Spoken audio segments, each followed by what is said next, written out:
Colts are back home in Indiana, looking to extend the league's longest regular season winning streak today. And the Seattle Seahawks coming east to take on this undefeated team, and they're just looking to draw even on the year at 2-2. And welcome everyone to Indianapolis, and a great crowd here. Dick Stockton along with Charles Davis, and today the Colts seek their 13th straight regular season victory, and they've won in a variety of ways against Miami a couple of weeks ago.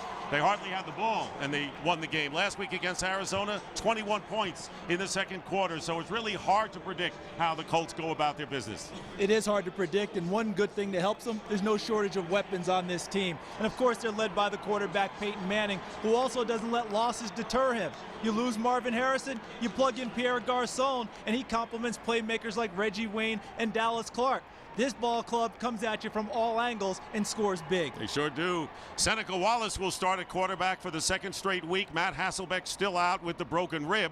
But you've got to figure that Seattle's attention has to be on the defensive side of the ball. And all attention will be on Peyton Manning, of course, because he's the Hannibal Lecter of players in this league. He gets into the heads of defenses, and he makes them change. Well, today the Seahawks plan to be quiet on defense. They're going to put wristbands on all their defensive players. The scheme will be there, and it'll correspond to a number. And Pro Bowl linebacker Lofa Tatupu will call out the number of all the checks. They don't want Peyton Manning to hear their calls on defense because they're afraid he'll use it against them later. Is this a radical change? Of course. But when has the conventional ever really worked against the Colts? Maybe we'll see the silence of the Seahawks this afternoon here in Indy. So we're almost set to go, and we'll be back after this from the Verizon Football Zone.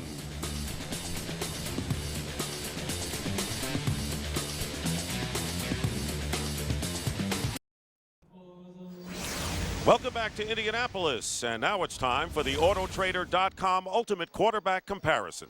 For Seattle, Seneca Wallace is no stranger to the starting role. He's filled in a lot for Matt Hasselbeck over the last 2 seasons, and he's been productive. As for Indianapolis, Peyton Manning, what hasn't been said about him? The numbers from last week say it all. All right, Charles, Autotrader.com, the ultimate automotive marketplace, and we'll be back for the kickoff in just a moment.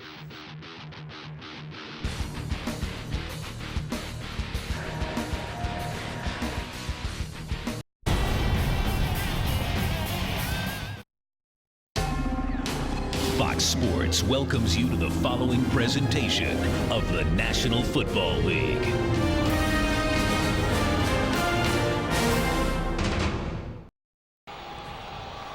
And welcome back to Indianapolis, and the retractable roof is open here, and a beautiful day, although we had some clouds a few moments ago that passed.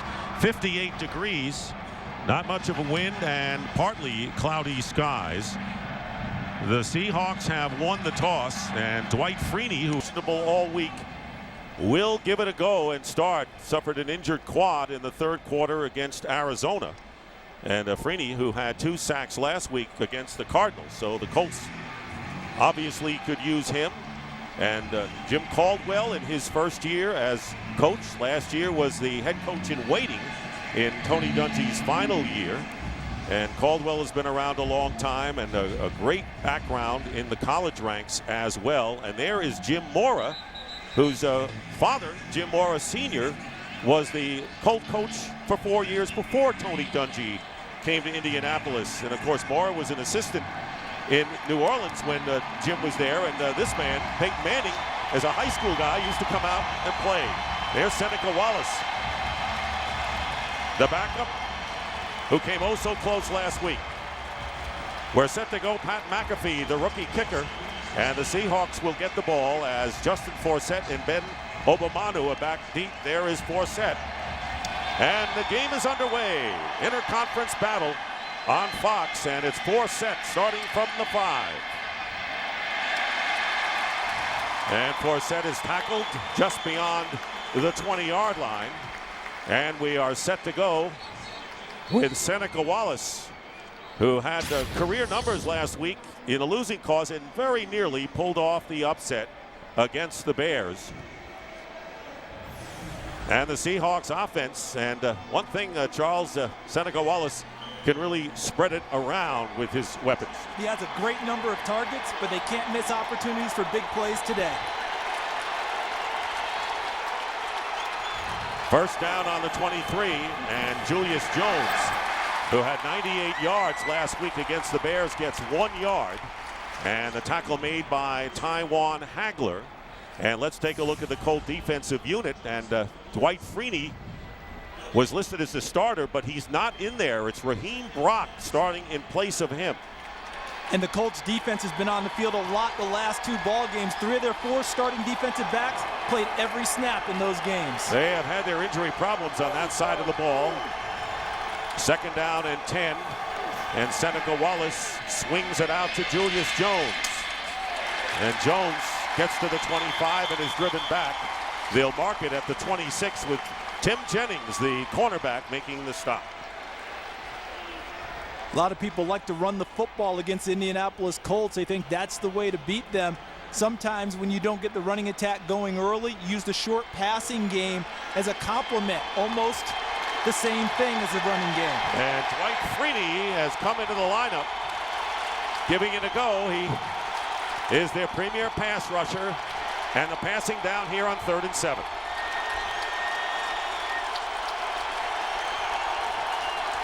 Excuse me, that was Freeney right there. Here comes Freeney trying to get to Wallace and misses him, and the pass is caught by Deion Branch, and Branch will have a first down beyond the 40-yard line, and a gain of 14 yards with Marlon Jackson, the nickelback, making the stop. So Branch, who's played against the Colts when he was a member of the New England Patriots, and of course the MVP in the Super Bowl 4 years ago. Here's Dwight Freeney putting the pressure on his first play of the game, going after Seneca Wallace, working as Brandon Fry, but Wallace steps up, delivers the short pass that went for a first down. From the 41, and here's Julius Jones, and Jones will be tackled right in his step by Tywan Hagler, gets to him first. And no gain on the play, so it'll be 2nd down and 10. Jones last week with 98 yards rushing and caught the touchdown pass and scampered 39 yards for the early touchdown. 2nd and 9. The handoff is to Jones off the left side. And the Colts doing a good job on this first series in run defense as Dan Muir and Keontae Dawson make the play after a gain of 1. And now they've got you exactly where they want you, 3rd and long, which means you can bring Freeney off the bench as a pass rusher, coupled with Robert Mathis, number 98, and go after the quarterback.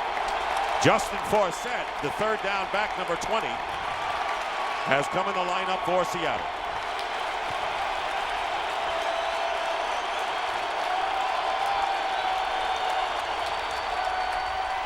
And the quick throw, and it'll be incomplete, going for Nate Burleson.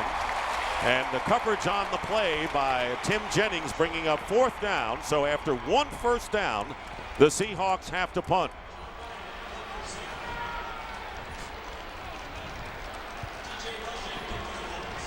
So John Ryan, who's leading the league at nearly 53 yards a punt, will be kicking, and T.J. Rushing is back deep to receive it for the Colts.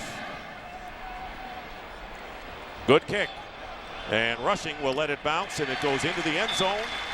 Touchback, and the Colts will start from the 20, and Peyton Manning, coming home after 2 road games, leads the blue and white.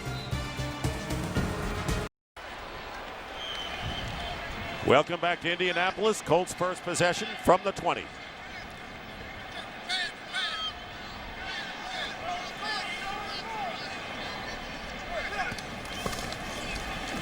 Fake to Joseph Adai. Manning with time, and the pass to Adai, and Adai getting big yardage on the first possession of the game for the Colts. Gets it to the 37-yard line. A gain of 17 with Lucas and Herring bringing him down. Very reliable Joseph Adai, and looking at the Colts offense, and it has been, Charles, a quick striking attack so far this year. Yeah, and watching Peyton Manning orchestrate it is a show unto itself.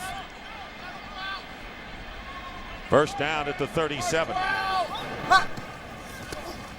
Now the handoff to Adai, and he is tackled short of the 40 by Kelly Jennings, the left cornerback. and a 2-yard pickup. And the Seahawks defensively, and they welcome the return of the middle linebacker Lofa Tatupu, who really is the captain of this defensive unit. Yes, and he leads a group of youngsters back in the secondary, where there'll be a lot of pressure on them today. They're seeking big plays and takeaways. 2nd down and 8. Dallas Clark lines up to the right, to the bottom of your picture.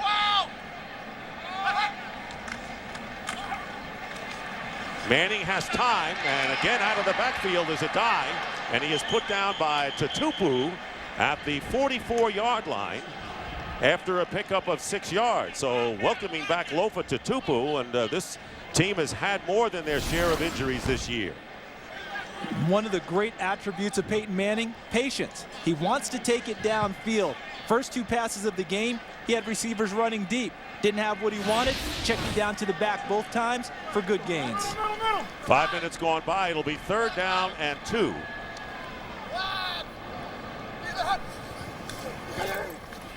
Manning again with time, and the pass caught by Dallas Clark.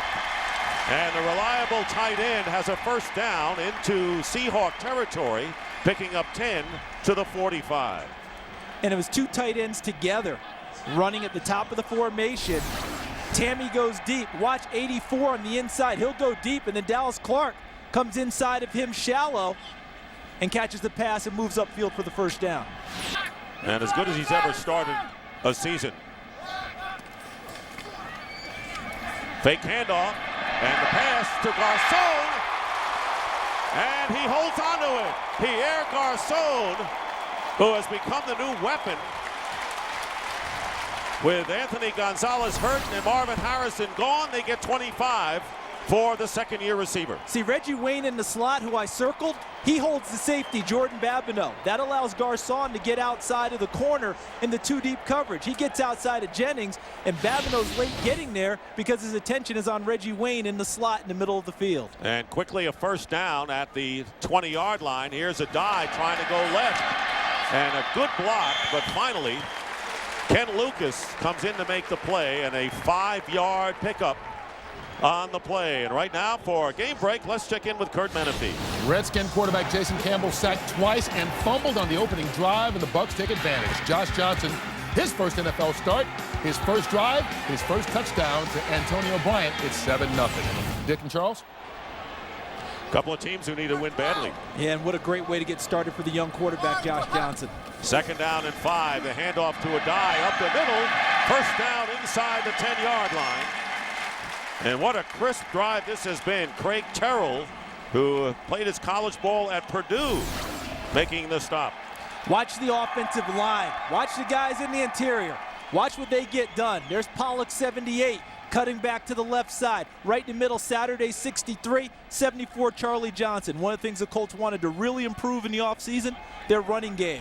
Last 2 ball games, averaging nearly 5 yards per carry. Donald Brown, the rookie running back from UConn, and 1st-round pick number 31, has replaced a die, and he'll get the call from inside the 10, breaks a tackle, and dives forward to the 5, where Darryl Tapp brings him down.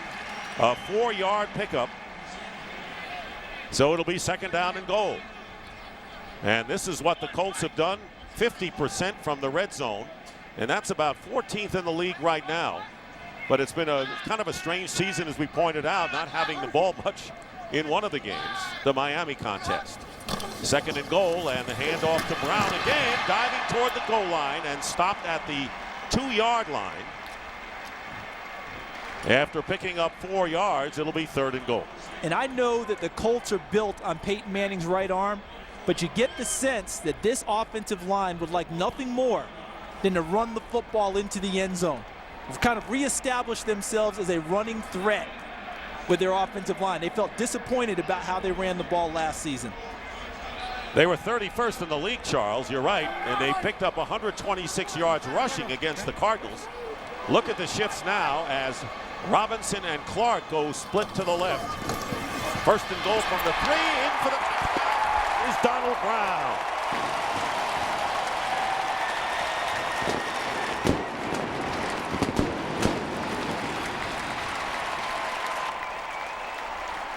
They trusted the rookie when they got close to the goal line, and he delivered his 2nd touchdown of the season. And they also brought in Eric Foster at fullback, number 68. But watch Brown, number 31, get the handoff and just power forward. Almost the same play as we saw before, this time Deem. For the Colts, and the offensive line deserve A's across the board, and Peyton Manning was a perfect 4 for 4 in that drive. So now Forsett goes back deep for the Seahawks, who find themselves in an early hole here as McAfee kicks off. Forsett, couple of yards in the end zone. Forsett getting to the 30 and knocked out of bounds. An outstanding return by Justin Forsett.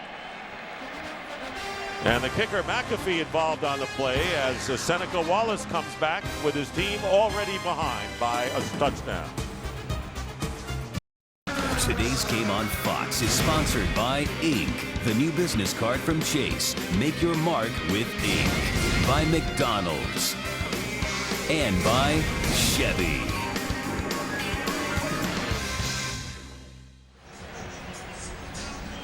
And welcome back to Indianapolis. Dick Stockton along with Charles Davis. And the color pink will be prominent today. And many, if not most people, know the reason why. First down and 10. Seneca Wallace's pass caught by T.J. Hushmanzada. And he's close to first down yardage at the 46-yard line. Give him 9 yards on the play.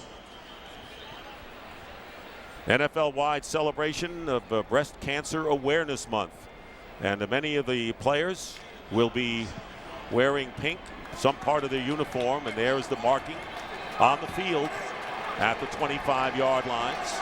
Second down and 1. Julius Jones forward gets the first down as we have more on this Breast Cancer Awareness Month. Celebrated today from the third member of our team, Jamie Maggio. Thanks, Dick. That's right. October is Breast Cancer Awareness Month. In NFL stadiums across the country, you will see pink goalpost padding. The players will be wearing pink cleats, pink gloves, and they're even using pink coins for the coin toss. But this cause has personal significance for both the head coaches today. Coach Mora's mom, Connie Mora, and Coach Caldwell's mother-in-law, Novella Johnson, are both breast cancer survivors. Back to you. All right, Jamie, and there are a lot of players who have close personal attachment to this problem, and including Jim Mora, whose mom has also been involved with it, a breast cancer survivor. So there you have some of the items and some of the events as part of the breast cancer awareness. Second down and 6, and a flag is down and a false start penalty called against Seattle. 5-yard penalty, still second down. Brandon Fry, the left tackle, he's been shaken up this week. Questionable. Rob Sims also in there. They had problems with the health on the left side of the line. As Mike Carey indicates, the false start, the first penalty of the game. And Matt Hasselbeck on the sideline. Still hampered, unable to breathe much or run with that broken rib. Second down and 11 at the 46. And on the delay, Julius Jones with a head of steam gets into Colt territory. And he is down at the 46, needs about 3 as we check in again. The game break with Kurt Menefee. Bears down 7-0 to the Lions. Follow the flying quarterback. Jake Cutler on the scramble. And watch this dive into the end zone. Woo! Shades of Mark Duper ties the score at 7 apiece early on in the first quarter. Dick, Charles, and welcome to Jamie Maggio. All right, Kurt, this man has no fear. He has no fear, and that's the type of play that really puts a team firmly on your side. Third down and 3. Crowd is vocal here. Fake by Seneca Wallace, being chased by Raheem Brock and running out of bounds. And a first down at the 42-yard line. He can use his legs effectively. Look at the coverage in the secondary. Great job. Really nice the job by the Colts secondary, taking away all targets for Seneca Wallace. So he had to use his legs, and he was under pressure early. Look at here, Raheem Brock, number 79, chasing him outside of the pocket. and then Seneca makes a dash for the first down, and it was close, but he picks it up. And if Raheem Brock, Charles, doesn't stumble a bit, he may get to him. In any event, as we wind down to 3 minutes to go in the first, it's a first down on the Colt 43. And here's Julius Jones, a power formation, and a big tackle made by Eric Foster behind the line of scrimmage and a loss of 3. One of the goals for the Colts in the offseason was to get bigger in the interior of their defense, but they didn't want to sacrifice speed. And that's exactly what has happened here. Eric Foster, who started 11 games last year, defensive tackle, he runs this play down from the backside. Stout at the point of attack, the backside man comes and gets the play. Second down and 14. And now there are 3 wide receivers in there for Seattle, and the quick pass to Deion Branch, trying to get some running room, and Branch won't get there. Speed with Melvin Bullitt, the strong safety, coming in again, and another loss, this time 2 yards. So in the last 2 plays, the Seahawks have lost 5 yards. Dick, Melvin Bullitt's going to get credit for the tackle, and what a great play, but here's where the play is made. Watch Tim Jennings. See, he knocks off the timing. Nowhere for Deion Branch to go. Tywan Hagler, 56, also team. And Freeney back on the field. Design rollout for Seneca Wallace, and he can't find anybody as he was chased by Freddie Keaho out of bounds. So a losing proposition for the Seahawks once they got into Colt territory, and they'll have to kick it away. 2 immediate thoughts. Freddie Keaho, number 54. Watch him late in this play come after Seneca Wallace to force the issue at the end of the play. Second thought, you're outside the pocket. Throw the ball away. Save the yardage off of the sack. So now John Ryan will be kicking from his 30, and T.J. rushing. We'll be back. So Ryan picking up where he left off last week with that 57-yard punt. This one will go into the end zone, and the Colts will begin once again from the 20-yard line. So we've seen the Colt offensive line and now their defense. Seneca Wallace, number 15. Greg Knapp, the offensive coordinator, trying to figure this out. And it right now appears to be an uphill climb for the Seahawks. Colts with Joseph Adai going outside and coming in to make the tackle. 3 white shirts led by Lawrence Jackson. So Peyton Manning, 4 for 4 on that first series, starts it off with a 1-yard running play, and we're under a minute to go in the first. And you called it, Dick. That was well defended by Seattle. The Colts' signature stretch play, but they were not knocked off the ball and strung it out. Second down and 9. Manning's pass is batted in the air. Lofa Tupu coming in, and it'll bring up third down and 9. No underestimating the impact Tupu has on this defense. His being back doesn't quite get demanding, but does a great job of getting his hand up in the passing lane and bats away the second down attempt.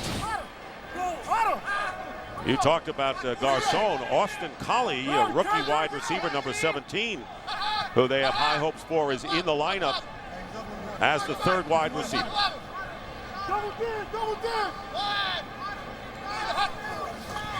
Reggie Wayne coming tight to the line. Here comes the rush, and a good catch made by Joseph Adai. And Aaron Curry makes the stop. But not enough for the first down, and 4th down coming up. Good pressure that time by the Seahawks. A real good series for the Seahawks on defense. After the first series, the Colts went right downfield and jammed it in the end zone. That time, Corey Redding, coming from his left end position, provided the pressure, made Manning check it down, short of the first down. Nate Burleson will go back deep, and the final seconds taking place. Good start for the Colts. That's the end of the first quarter. Indy leads at 7-0. Fox NFL Sunday continues after these messages. And we start the second quarter, and that 3 and out by the Seahawks defense is going to give them a lot of confidence, as Pat McAfee, wearing those pink shoes, more than a splash of pink, in his breast cancer awareness campaign, punting Nate Burleson, and it takes a Seattle hop, and it is down. So the Seahawks will get the ball again, and they'll have decent field position beyond the 35 when we return. Seahawks are looking to generate something after punting the first 2 times they've had the ball, and Edgerrin James, number 32, who played 7 glorious years for the Colts, is into the lineup. First down at the 38, and it's play action, and plenty of time, and going deep for the rookie from Penn State, Dion Butler, incomplete. So they sent the speedster downfield, but he was well covered by Tim Jennings. I love what Greg Knapp did on offense here. He went heavy run personnel, 2 tight ends and a fullback, brought their rookie speedster off the bench, Dion Butler, threw a double move on Tim Jennings and took a shot downfield. While unsuccessful, it helps pay dividends because maybe it'll loosen up the Colts for the run game a bit more. And Seneca Wallace is going to have to be accurate as a passer as James gets the call. And he crosses the 40, gets to the 43-yard line, where Tim Jennings and Ed Johnson makes the tackle, and a hand from the appreciative Colt fans for the NFL's active leader in rushing as he comes off the field. And a smile on his face, appreciating it all. And Peyton Manning telling us the other day he was a pillar of the success of this franchise, Charles. Said they never could have achieved the heights they did without him helping set the foundation.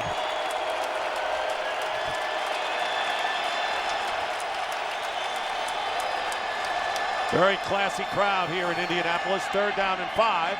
Pass caught by Houshmandzadeh, gets the first down and gets out of bounds to the Colt 49, picking up 8 yards. And TJ Houshmandzadeh does a lot of good work in the slot. Here he is coming out on just a little short route into the flat, makes a catch, turns upfield. I think today he and Nate Burleson have to get going, as well as John Carlson, the tight end, to help out Seneca Wallace. Here's Edgerrin James diving forward and gets to the 44-yard line where Melvin Bullitt makes the tackle. Hey, you've got the weapons, you got to use them. And now they have Edgerrin James, the Colts' all-time rushing leader. Guy piled up well over 9,000 yards in his career with the Colts, and he left the team 1 year before the Super Bowl team. And they sent him a Super Bowl ring the year after he left. That's class 2 as James charges forward. Will be 2 yards short of a first down. Raheem Brock, who's been playing with Dwight Freeney at defensive end, stopping James after a pickup of 4. And that will bring up 3rd and about 1. As we look at the numbers here from Edgerrin James, he's ahead of some pretty good names in pro football history. But it'll be interesting today to see if he does get going in the run game, how much more the Seahawks may use him, feeling that he may be motivated a bit more being back here in Indianapolis. Surprised Lydell Mitchell is ahead of the likes of Dickerson and Falk, who did most of his great work with the Rams. 3rd down and 1. And the pass is caught by Houshmandzadeh, a tough catch, and a first down to the 37, a 4-yard pickoff. And with a defender on his back, Gerard Powers, the rookie from Auburn, on first down for the Seahawks. I think TJ Houshmandzadeh came to play today. Last week he got caught up a little bit with, the Bears didn't really recruit me as a free agent. I want to prove a little something to them. And, a lot of yip-yap back and forth. It really didn't help him out during the game. I think he may have tried too hard. Today, all's quiet, and he just goes out and plays. Off to a nice start. Yeah, we were singing that in melody there. First down at the 37, and getting away from trouble, and the pass is caught by John Carlson. And Carlson stepping out of bounds at the 21-yard line, and a penalty marker down. Colts are emphatic that it's going against Seattle.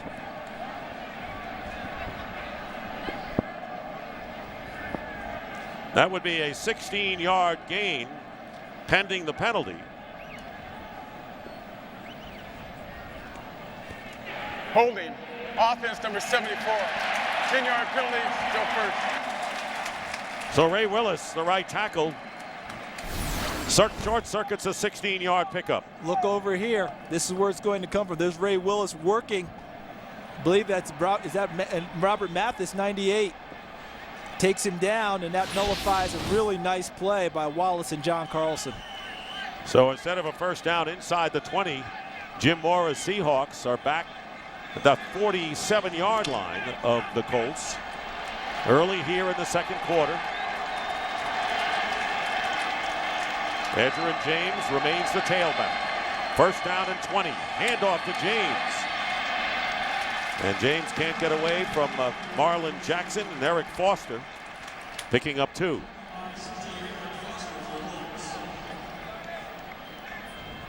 There you see the substitutions. Coming in, John Owens, the second tight end, as Edgerrin James goes out. He has carried 4 times for 16 yards. And the Colts are mixing and matching their defensive linemen down after down to keep fresh guys in the lineup. Second down and 18.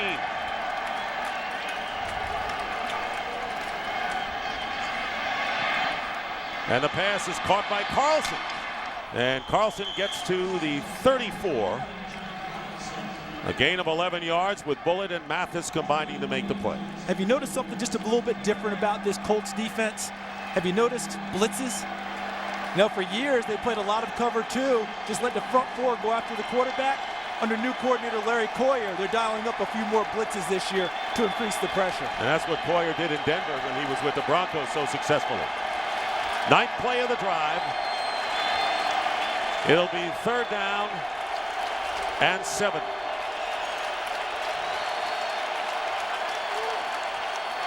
Justin Forsett is in there, stepping up and directing traffic, and finally the pass downfield caught by Houshmandzadeh. He's inside the Colt 10-yard line, and it'll be a first down. So an ad-lib play of 27 yards from Wallace to Houshmandzadeh, and with Bullitt making the tackle, the Seahawks have a first down. And another penalty flag has been thrown. Might have been over the line of scrimmage throwing the ball, Dick. Watch the scramble by Seneca Wallace. The pressure's on him, flushed by Raheem Brock. And then as he motions downfield, gets dangerously close. There he is. See, the blue line is the line of scrimmage, and that's not definitive, but the officials are on the spot. There's Mike Carey, the referee. And that's a loss of down as well. That's a loss of down. Illegal forward pass. Offense, throwing the ball. Every part of his body was beyond the line of scrimmage. That's a 5-yard penalty, plus a loss of down, 4th down. And the blue line is the line of scrimmage as we take a look again. And you heard Mike Carey, the official, say every part of his body. Remember, that's a determination.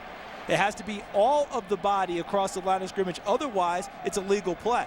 You can have, an appendage across, but not the full body. And the blue line, remember, is unofficial, but Seneca Wallace across the line. So 2 penalties really hurt the Seahawks on this drive. So it's 4th down, and John Ryan again into punt, and TJ rushing back deep. Ryan seeking to keep the ball inside the 20 on a kick and a fair catch, and did his job perfectly.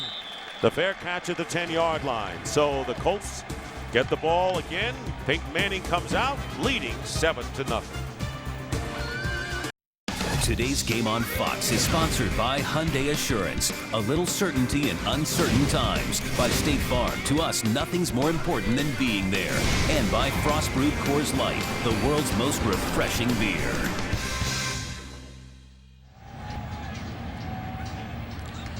And welcome back to Indianapolis. Dick Stockton along with Charles Davis. Jamie Maggio is down on the field, 7-0. 9:30 remaining in the second quarter. The Colts going 80 yards for a touchdown and then going 3 and out their second possession. Starting from the 10. Peyton Manning with a fake handoff, and the pass is caught by Dallas Clark. And Clark will have a first down at the 23, picking up 14. The versatility of Dallas Clark at tight end means you can use spread formations without bringing in an extra wide receiver. you can just use your tight end, Dallas Clark, as that wide receiver, and they do so to their advantage on first down. And here's Donald Brown getting the handoff, going outside with a first down, fumbles, and let's see, Jordan Babineau had recovered. The question is, did he have both feet inbound for the recovery? Deion Grant strips the football on the tackle of Donald Brown, and Jordan Babineau grabbing the ball and going out of bounds. I'm not sure he had possession before he went over the sideline. The ruling on the field was the ball was fumbled forward, out of bounds, recovered out of bounds, first down. And I think your observation is right on the money. Yeah, and I don't think this is one that Seattle needs to challenge. Doesn't have the possession as he goes over the sideline. First down for the Colts. 17 yards, and Donald Brown gets nothing on first down, thanks to Craig Terrell. And a penalty marker down on the far side at the 43.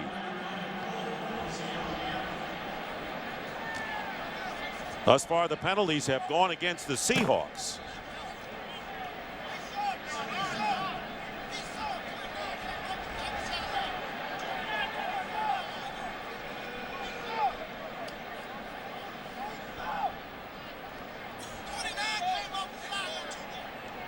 Jim Mora and Jim Caldwell waiting as we are.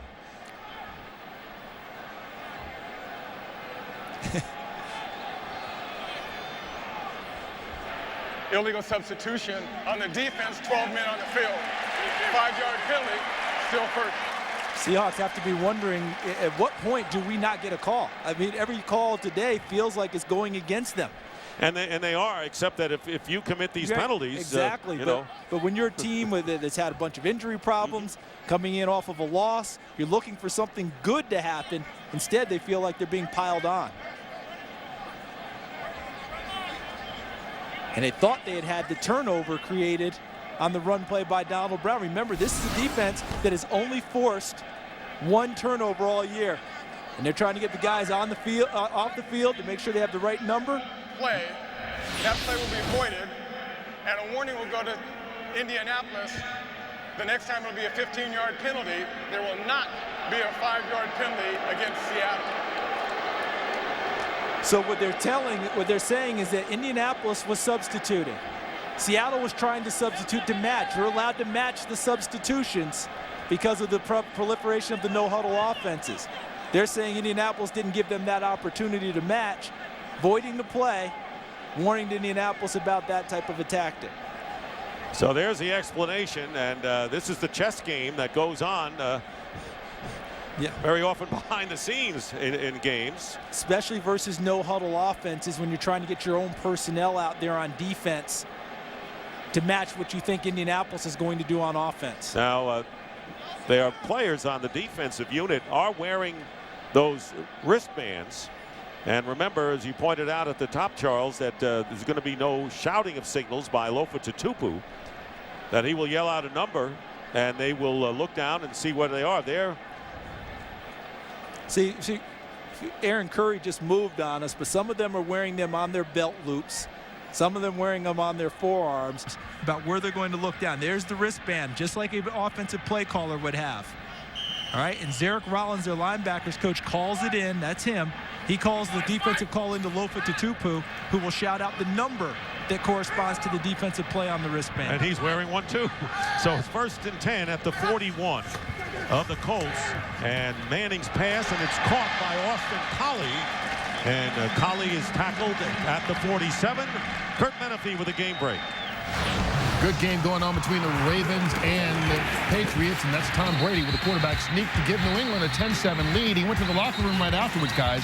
We'll update you on his condition. It could be anything from an injury to a potty break. All right. We don't know. 2nd down and 3 after the 7-yard pickup. Thank you, Kurt, for that update. And here is Adai, and he is stopped right in his tracks by Brandon Mebane. Put on the pressure, but the tackle was by Lawrence Jackson. And Jackson, count on him. And welcome back, Brandon Mebane. Great job forcing the pressure as he goes right past Ryan Lilja, the offensive guard. Creates the penetration and then they clean up with the tackle. 3rd down and 3 for the Colts on their 48, leading 7-0.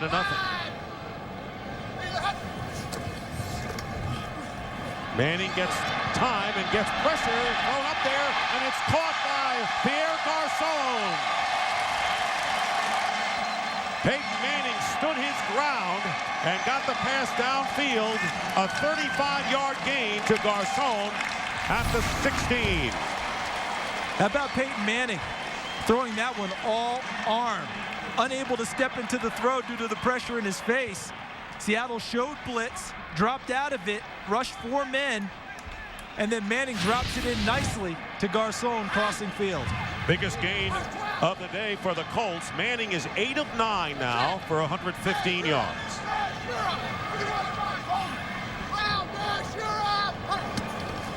First down from the 17. Joseph Adai going outside, and he is wrestled down by Jordan Babineau after a pickup of 5.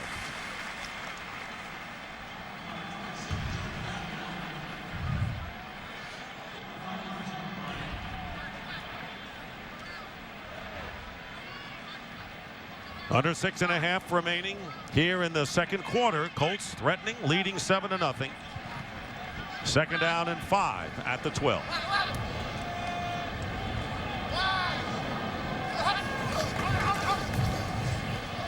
And Manning will swing it out to Adai inside the 10. First down to the 5. Lucas and Babineau on the stop. And a pickup of 7 yards. 1st and goal for the Colts. Boy, it's hard to match wits with Peyton Manning, isn't it? In the last play, he takes Collie and Wayne to the same side, runs them into the secondary, which creates the lane for Adai swinging out of the backfield for the gain. Top offense in the NFL, showing why. 1st and goal from the 5-yard line. And Manning with a lot of time throws into the end zone. Touchdown to Reggie Wayne.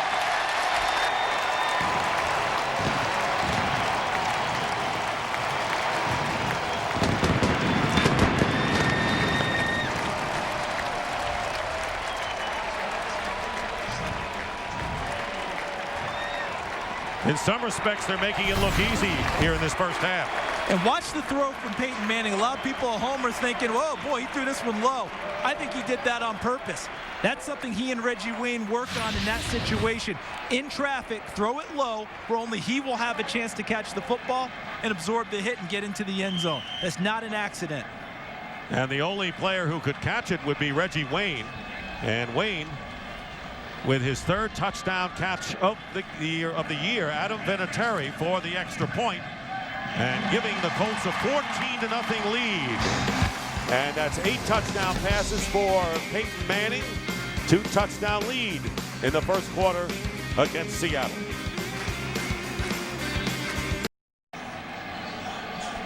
Well, Lofa Tatupu talking with Casey Bradley, the defensive coordinator, and the victim of 2 long drives, and there Tatupu hearing it from Bradley as Pat McAfee wearing the pink shoes and the pink wristband on Breast Cancer Awareness Month. Justin Forsett bringing it out for the Seahawks and gets out to about the 21-yard line. So 2 long drives of 90 and 80 yards, giving Indianapolis a 14-0 bowl. Today's game on Fox is sponsored by Sprint. This is the NFL Now with NFL Mobile Live, only from Sprint, the Now Network, official wireless service sponsor of the NFL. Well, before we saw Bradley really upset at Lofa Tatupu, he said, why not bring the whole defense together? Let me give them the message. Tough when you're going against Peyton Manning. You can be upset all you want. Hard to stop. Seneca Wallace's pass to Branch, and good aggressive defense as Marlon Jackson and Melvin Bullitt are in there, and a 1-yard pickup on 1st down. And you know things are frustrating, Dick, because that is really not Gus Bradley. He's not a real yeller and screamer, not all that animated most of the time, much more of a teacher. So they've really gotten to him. Things just aren't going the way he wants them to go for Seattle. You've got to feel like he thinks they're missing some assignments. He's upbeat guy, but he's upbeat in both ways, I guess. 2nd down and 11. Seneca Wallace drills it to Burleson, and he doesn't get much after making the catch. They get out to the 25, where Gerard Powers wraps him up in a hurry.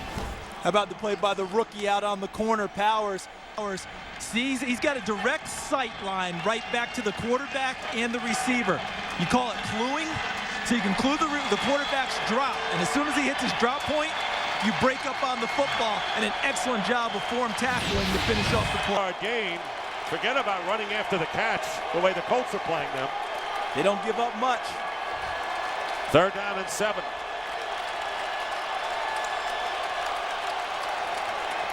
Here comes the pressure on Wallace, and the pass is caught by Burleson. It'll be a 1st down for the Seahawks. Out to the 34, a 9-yard gain. Jennings on Burleson, who gained over 100 yards last week. To the far right is Nate Burleson, making the cut, sure-handed catch. The Colts do not give up much in terms of yards after catch. Less than 4 yards lead the league in that. They tackle very well in the secondary, but Nate Burleson knew how to run the route deep enough to get the 1st down. Hand off to Julius Jones with a burst up the middle and met head on by Antoine Bethea, the free safety, and is knocked down. That's a 7-yard pickup, and he felt it.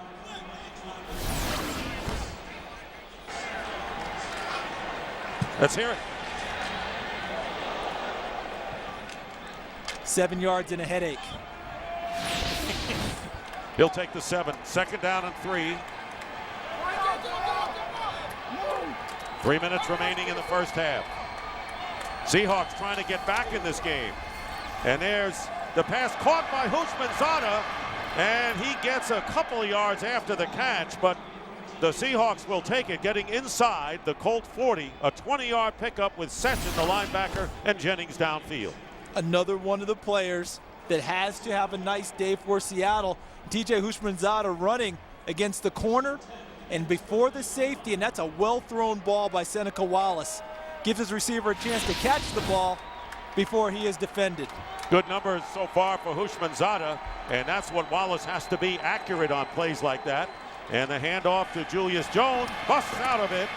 And Jones, and it seems there are always 3 or 4 Colts around the ball. The 3-yard gain on that play as we approach the 2-minute warning. Their ability to throw the ball is helping the run game. And we're down to the 2-minute warning here in the 1st half, with the Colts leading the Seahawks 14-0.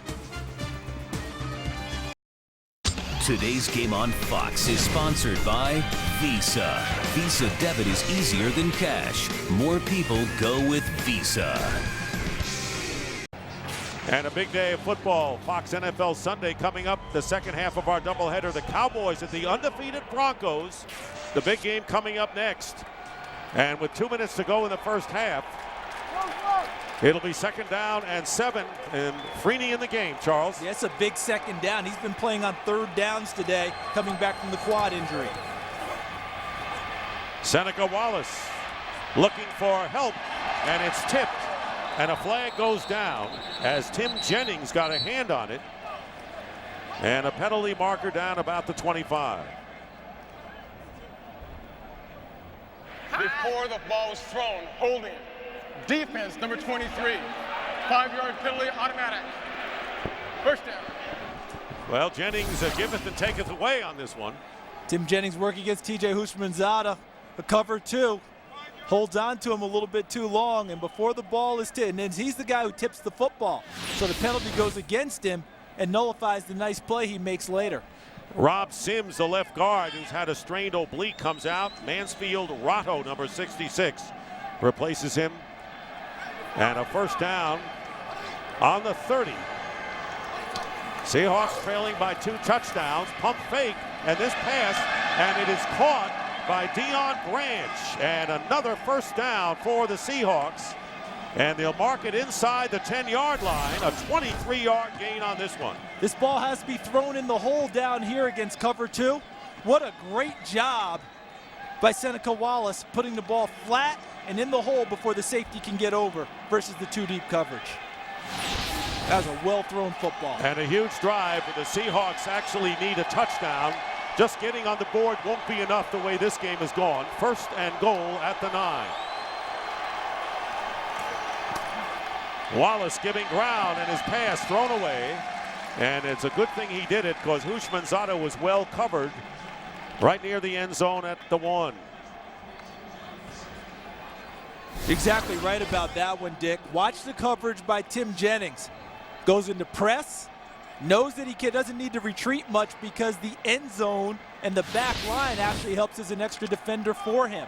So he's not going to get off of the receiver, play him tight, snug up to him, nowhere to go with the football. And Charles, the Seahawks' chances of this game rest on these next 2 downs, trailing by 2 touchdowns, and now the Colts are calling a timeout. That is the first timeout of the game with 1:43 to go in the half. We'll be right back. Red zone defense and the Colts have a little bit of confusion, so the head coach has to get involved. Watch Jim Caldwell.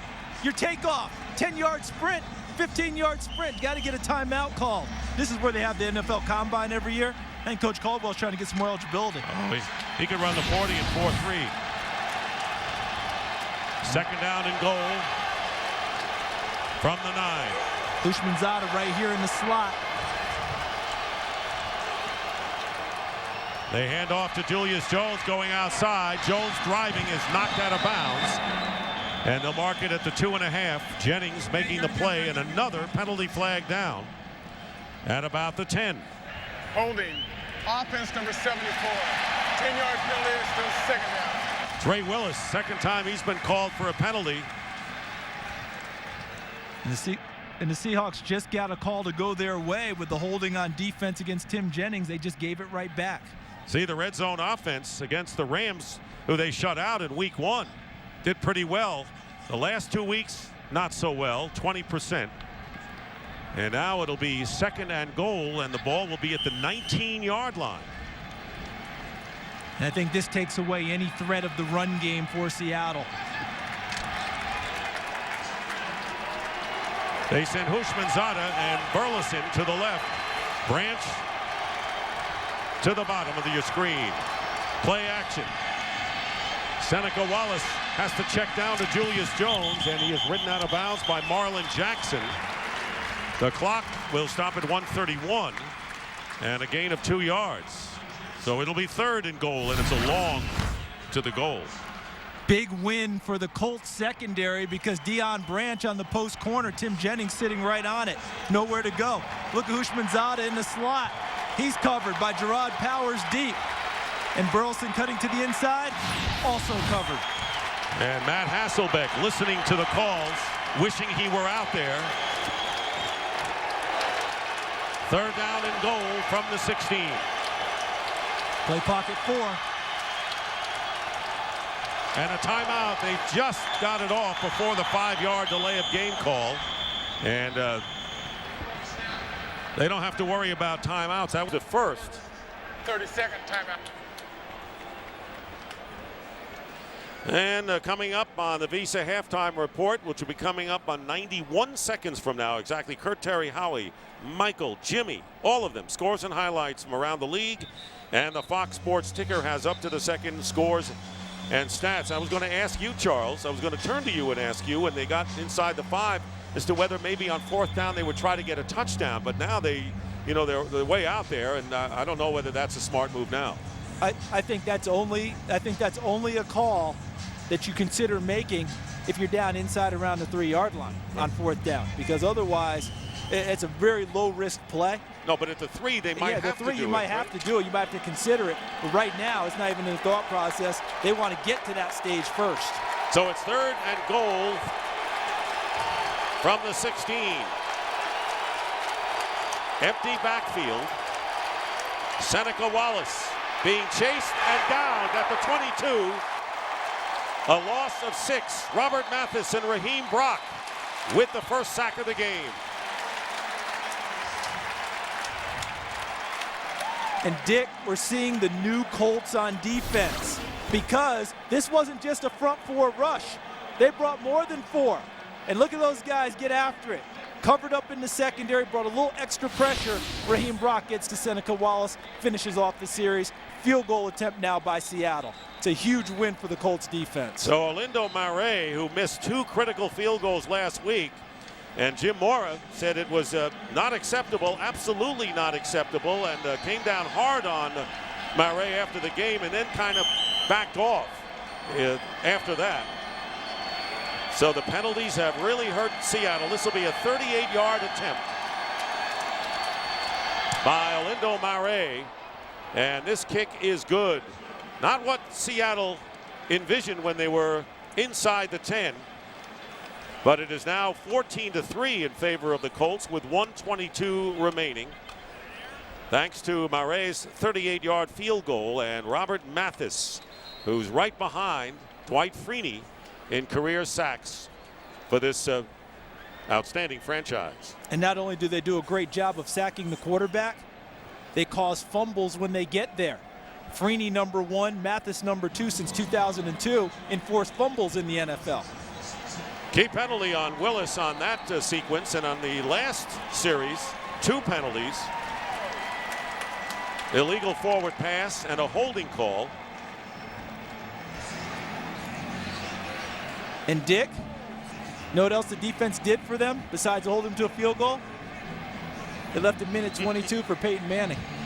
He doesn't need that much. As you see, his number so far has thrown incomplete on 1 pass and has a touchdown to Reggie Wayne. So 11 plays, 57 yards, a field goal for Seattle. And the kickoff headed to TJ Rushing, who's rushing upfield and gets to the 20 and is dropped with 1:17 on the clock and 1 timeout left for the Colts. Well, weekdays make lunchtime your new prime time as FoxSports.com brings you lunch with benefits. Log on to check out new episodes of original sports shows delivered to your desktop every Monday through Friday at 1 p.m. Eastern. Tomorrow, don't miss the after party with Jay Glazer, where Jay will chat with all of today's biggest performers. That's only at FoxSports.com on MSN. Middle. 1st and 10 at the 22. Donald Brown, who scored one of the touchdowns for the Colts, and this pass up the middle to Dallas Clark, and he has a first down close to the 35. And they have a lot of trust in the rookie Donald Brown working the 2-minute offense with him in the lineup instead of a dive. 12-yard gain on that play. This one caught by Reggie Wayne, who's hit immediately at the 41, picking up 7 with Curry, the rookie, and Fisher. Nearly 45 seconds left, and here's an open receiver, and it's the rookie, Austin Collie, who goes out of bounds, stopping the clock and a first down at the 49. 8 more yards. He is slicing and dicing this Seattle defense. And Austin Collie's first 5 catches in the NFL all went for first downs. He knows where the sticks are. 4th round draft pick out of BYU. They know how to open it up there. First down, play action. Manning has an open Donald Brown out of the backfield. Flag is down at the 45 on the near sideline. And there you see the holding sign by Manning after the 13-yard gain, which, by the way, if he's not wearing a striped shirt, is not going to count. No matter what the Colts fans think. Mike Carey. Illegal contact, defense, number 59. Penalty is declined. Play results, first down. See, it was an illegal contact, not a hold, Peyton. So Curry committing the penalty. And they will They'll decline take the play. it. Yeah, they'll take the play. Will take 13 yards. So a little more than half a minute remaining in the first half. 1st and 10 at the 38 of the Seahawks.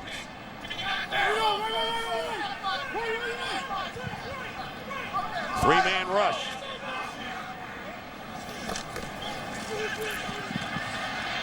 Manning's pass. And it's caught by Garcon. And another flag is down. It would be a first down pending the penalty. Picking up 12.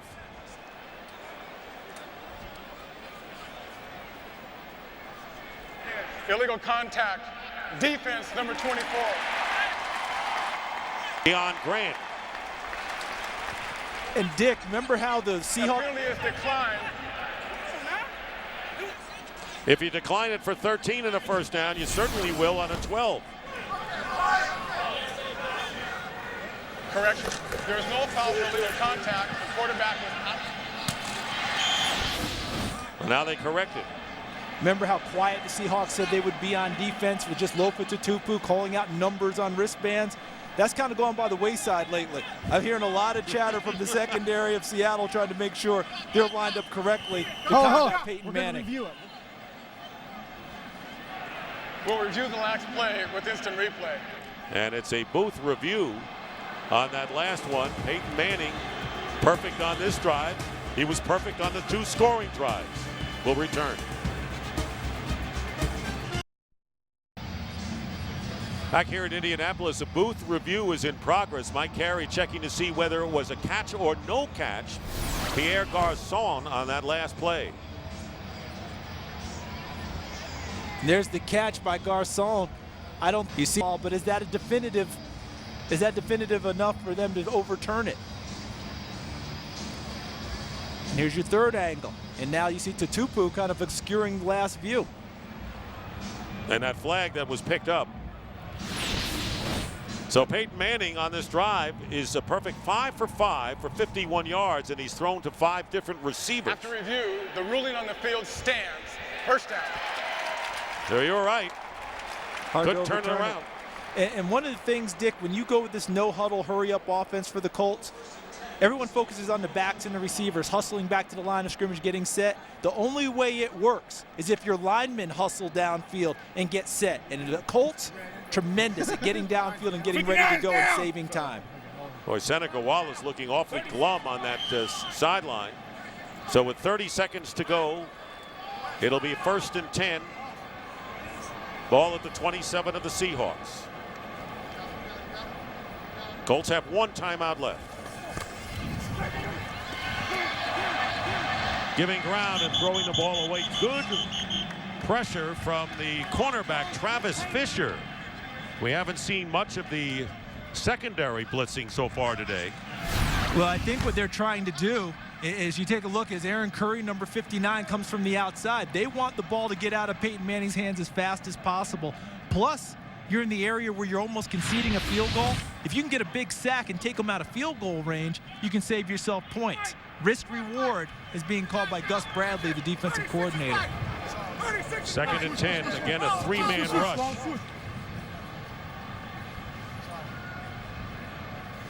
Here come the Seahawks. They send linebackers as well. And this pass is thrown, knocked away. Garçon, well defended downfield. Lawyer Malloy, as well as Kelly Jennings. And that was well defended. Holding. Offense number 63. 10-yard penalty, still 2nd down. And the veteran Jeff Saturday, who's been around forever. Saturday, an 11-year veteran, and when you have a center like that that you can depend on for 11 years, that really keynotes your offense too. And this is his 10th year as a starter. He and Peyton have quite a bond together. Take a look. Look in the middle. I'm not sure it was 63 or right there, number 66, Kyle Devan with the takedown. 2nd down and 20. Fake handoff. Here's Reggie Wayne on a wide receiver screen. Still on his feet. Gets a first down to the 16. And a 22-yard pickup. 13 seconds on the clock. It'll be 1st down. How do you stop this guy? How about this wide receiver screen? And take a look at the offensive line and watch the offensive line, because they're going to be the guys getting right down here to create the screen lanes as they cut back inside. Look at this. 1, 2, 3 offensive linemen right there. They're the ones clearing the alley. Now you run right up in the alley. Look at what Reggie Wayne does. Gets right upfield and follows his blockers in the alley straight up for the maximum gain. I mean, that's just beautiful timing. And what about the linemen getting a chance to run downfield and hit someone? They never, ever turn that opportunity down. And the Colts use their last timeout. 13 seconds left. It'll be a 1st down on the 16 of the Seahawks.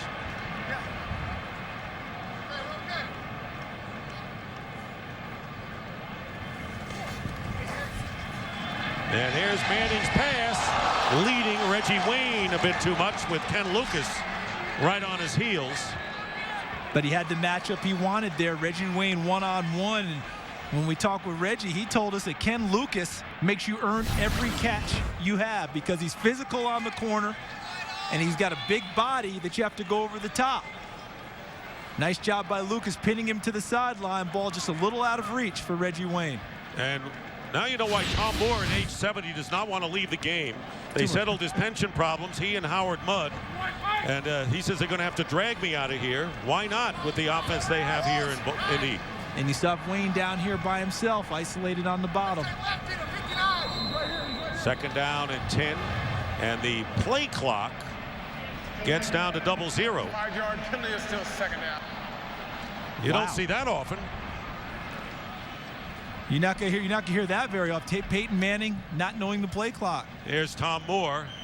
Says, I never want to get out of this game. And Moore has had a great career. Was an assistant to Chuck Noll in the great Steeler team. So it's now 2nd and 15 from the 21. It actually gives them an extra margin to work from on offense, too.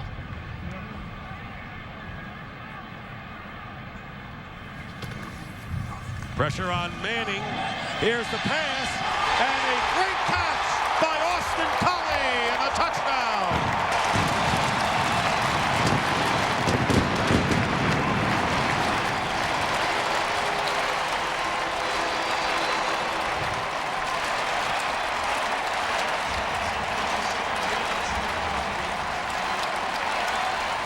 First NFL touchdown catch, and he wants to hold the ball. And you're right. He wanted extra room, and Peyton Manning has tied Fran Tarkenton for the most touchdown passes in NFL history with 342. It's his second of the game. And Adam Vinatieri adds the extra point. So this is what Jim Mora faces. Seahawks don't get a touchdown, have to settle for a field goal, leaving that man, Peyton Manning, enough time to come back and get what? A touchdown. Yeah, he used a minute 19. They left him 122, and they got it done. Right here, Austin Collie in the slot, working right up into the seam. And look at him going over Travis Fisher, number 28. The extra 5 yards didn't bother the Colts. Give them a little bit more working margin to run their routes. And you saw the separation Collie got just in running the route from Fisher. Ball's placed perfectly. Another 6 points for the Colts. So they don't have Marvin Harrison. They don't have Anthony Gonzalez. But they do have Pierre Garçon and now Austin Collie moving into the picture as well. Always weapons, as you pointed out at the outset, for Peyton Manning, who accepts congratulations. And it's 21-3. 3 seconds remain in the half. And the scoring drive, they went 78 yards in less than a minute and a half. Austin Collie reminding people here in Indianapolis of another terrific slot receiver they had in the past, Brandon Stokely, who's now playing quite well for Denver. He played well for the Ravens and caught the first touchdown pass from Trent Dilfer in the Super Bowl win over the Giants. You know, son of a coach. His dad was a longtime coach of Southwest Louisiana. And here is McAfee with the short kick. And it'll be down at the 37-yard line by Nick Reed. And 3 seconds to go. Not much you can do there. And Seneca Wallace. We'll talk about it more when we come back before the second half kickoff, going back to the drawing boards, this offensive unit. Yeah, and right now, as we head to the half, you saw the shots after the touchdown when we cut and you showed the bench. You saw Seneca Wallace looking a little bit forlorn over there. He's got to find a way to rally his ball club after the half, come out with renewed effort and determination. They can't ever think that maybe he's getting down too. Well, the penalties really did the Seahawks in. And that'll run out the time. Well, Wallace is 14 of 17. That looks good. But again, could not score to keep in this game. That's the end of the half. With the score, Colts leading 21-3.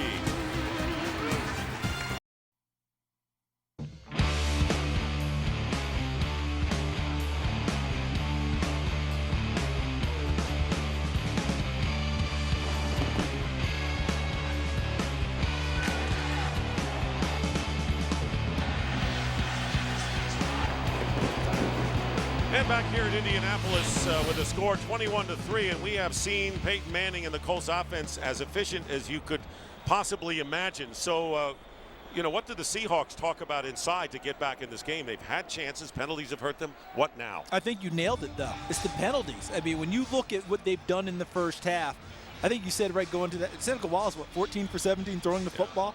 Heck, they're about 50% on third downs. You're wondering what is going wrong. They've had key penalties at the wrong times that have taken themselves out of plays on offense. And then the last drive on defense for the Colts, they had 2 penalties that were both declined that the Colts were able to continue down the field. If they can just play some clean football, I think they'd like to see how things would turn out then, but they always end up shooting themselves in the foot and knocking themselves out of drive. What can the Seahawks do about the tempo of the Colt offense, which is, you know, if you haven't seen it, you can look at it on film, see it in person, different story, right? Yeah, it is a different story, and the reason that they're not able to get off the field against the Colts is strictly that they don't make a play.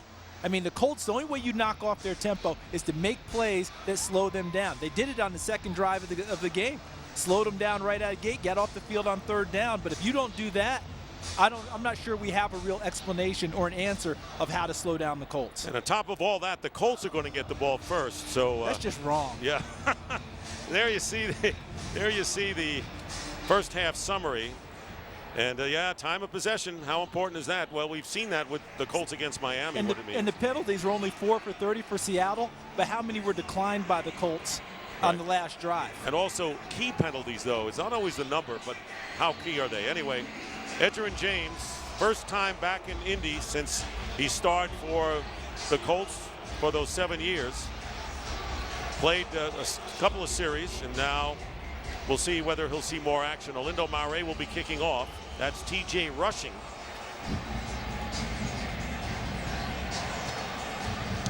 Chad Simpson had an abdominal problem, and he's no longer on the team as this kick goes into the end zone, and the Colts will start from the 20. That's not been a problem. First touchdown drive was 80 yards. The second one was 90 yards. And then the third one, 78 yards, which they did in a jiff. So there is Manning, 17 of 20. You saw the numbers, 220 yards. And there you see they were 3 and out on their second possession. Other than that, TD. And how upset were they on the second possession? Punt? That offense? Punt? Not too much work for Pat McAfee. So Joseph Adai at running back. He's gained 20 yards. And Donald Brown has gained 21.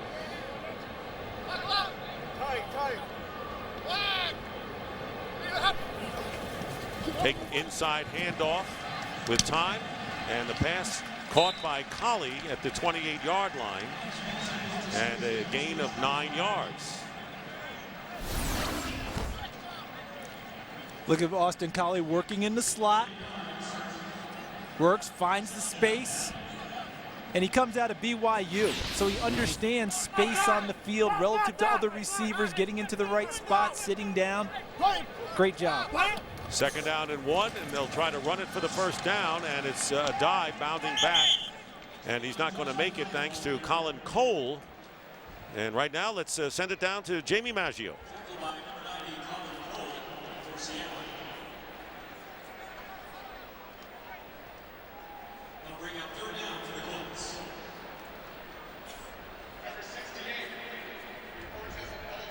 Jamie, we're going to get back to you. Your mic is not working. Number. But I like the report. Adai in the backfield, 3rd down and 1. And we'll get back to Jamie. Play action on 3rd and 1. They go up the middle to Adai. He'll have the first down. And he is stopped by Lawrence Jackson after a gain of 8 yards. First down out to the 36. How about this, Dick? They put Eric Foster, their defensive tackle. He's at fullback. He goes into the flat. Watch Peyton Manning's ball fake to Eric Foster in the flat like he is a viable receiver. And then he cuts it inside to Joseph Adai to pick up the first down. That trickster. You think Eric Foster almost had a heart attack when he thought the ball might be coming to him? Peyton Manning, first down, and here again, fake Adai with the handoff. That was a great subtle fake And out to the 44, picking up 7. And let's go down once again to Jamie Maggio. It's working, I bet. Let's try this again, Dick. All right, I had a chance to speak to the coaches at the half. Coach Caldwell said he is very impressed with his young guys on offense. Pierre Garçon, Donald Brown, Austin Collie. They come to practice, they work hard, they study hard, and they're getting better every week. He said he'd like to see them stop the run a little bit better in the second half. Coach Moore, on the other hand, he says those penalties in scoring position are detrimental, obviously, to their play today. He said they need to defensively get them off the field in the second half. Back to you guys. Thank you. Good report. Glad we went back to get it as the ball is tipped incomplete, intended for Reggie Wayne. And what did Reggie Wayne tell us in our meeting the other day? He says, you know, our young receivers want to be good. They write down everything that is said, and, you know, they make me want to stay on my toes. Yeah, I mean, it's a new thing for him because for so many years, he and Marvin Harrison, you know, they kind of knew everything Peyton would say. They knew everything Tom Moore would say. They weren't worried about it. Now the new guys are coming and taking down everything that's being said like it's the gospel. And it is. 3rd down and 3. Richmond wide dirty. Brown, Richmond wide dirty. Manning's pass caught by Wayne into Seattle territory and a 1st down to the 47-yard line. Is that practice or is that a game, the way he's directing? You mentioned it a couple times today, Dick. You said pitch and catch. Absolute pitch catch. Listen to Peyton work. Louisiana. Richmond wide dirty. Brown, Richmond wide dirty. The way he nods his head is as strong as the words he uses. 1st down. And here is Manning at midfield, and the pass caught by Wayne, who steps out of bounds with yet another Colt 1st down at the 34, picking up 13 yards. And watch Peyton Manning now working with Reggie Wayne. Remember, for years, Reggie Wayne was the number 2 receiver here with the Colts with Marvin Harrison. But in the last couple of years, he's assumed the number 1 role. And do you know how difficult that is? How often do you see it? John List. West Europe. West Europe. West.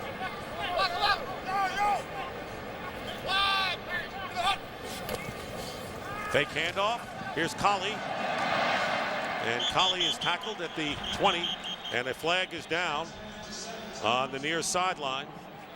Darryl Tapp making the tackle. So there you see Reggie Wayne, most receiving yards. Offensive pass interference. Number 85 was blocking downfield before the ball was touched. 85. So that'll be on Pierre Garçon. There he is. Let's take a look and see. You know what the difference is? For a young guy, still relying on the college rule. He can go downfield and block in college before the ball's out of the quarterback's hands and to a receiver. In the NFL, it has to be to the receiver. Then you can throw your initial block. And that is an outstanding point. So it'll be 1st and 20. Now this guy, I just mentioned it, from a 2 to a 1, but it wasn't a sudden and dramatic deal. It happened gradually as Marvin Harrison's career was coming to an end. Reggie Wayne assumed more responsibility. I'm trying to think of others right here, and I can't think of many. And here is Manning, and out of the backfield, Joseph Adai, and he is hit hard by Deion Grant. You can hear that everywhere at the 34 after a 9-yard pickup.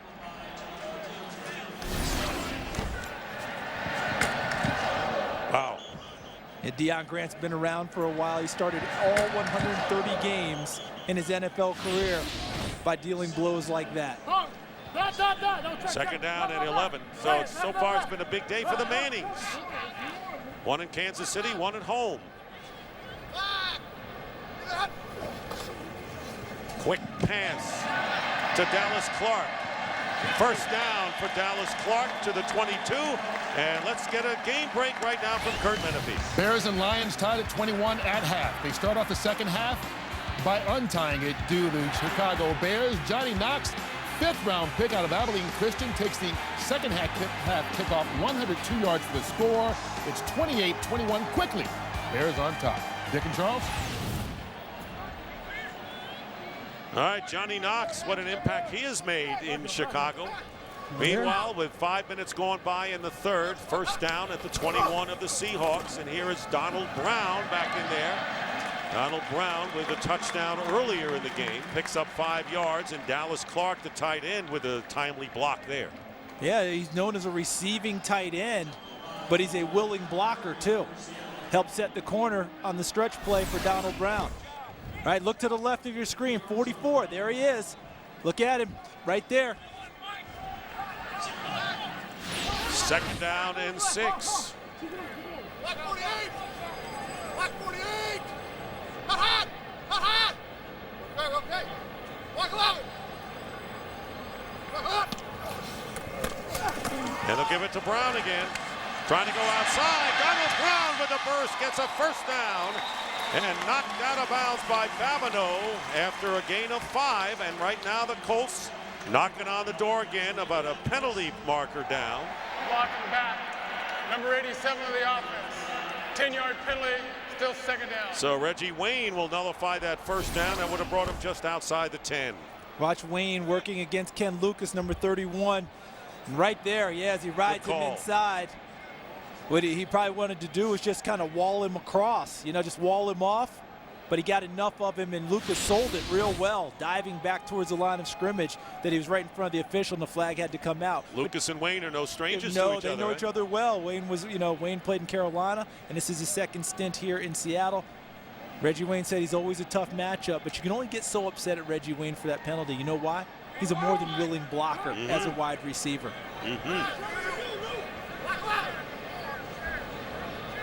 Second down and 15. Ball back inside the 30, and there's Austin Collie. And Collie getting close to the first down, maybe a yard shy. So Austin Collie, who caught a 21-yard touchdown pass prior to halftime, his first NFL score. And Collie, number 17, cutting inside. And look and see right there, Dallas Clark runs the clear out or pick route if you're a defensive back. DB says that's a pick. Offensive coaches say that's a clear out route. How about this? Austin Collie was the 32nd receiver to catch a Peyton Manning touchdown throw. Third down and 1.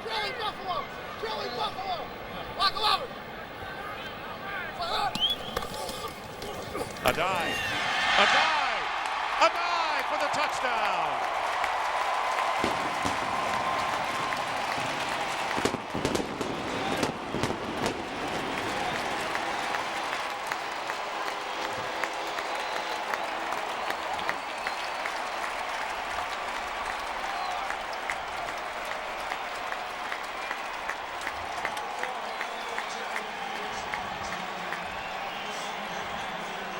Joseph Adai up the middle for the touchdown. And Adam Vinatieri trying to give the Colts a 28-3 lead.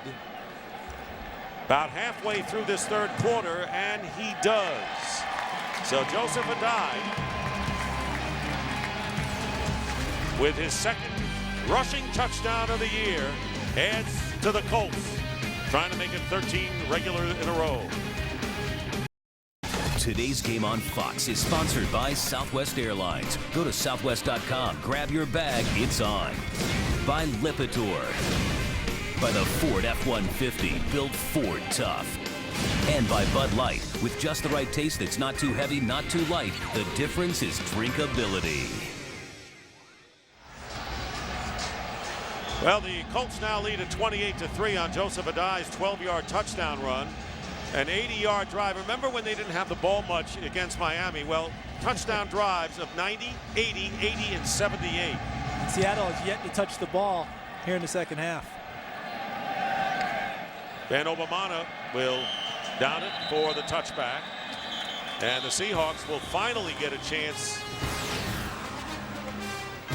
Well, both running backs, Brown, the rookie, and Adai have scored touchdowns, and Manning has thrown a couple. Watch the Seahawks defense show pressure. Watch the guys creep up towards the line of scrimmage versus this play call by Peyton Manning.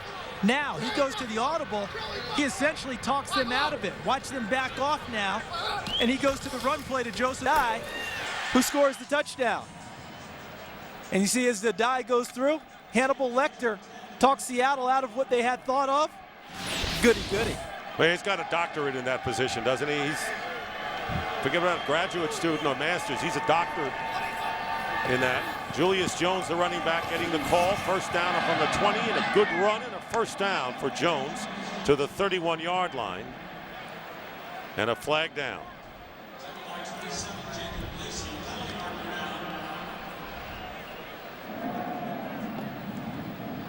Holding, offense number 66.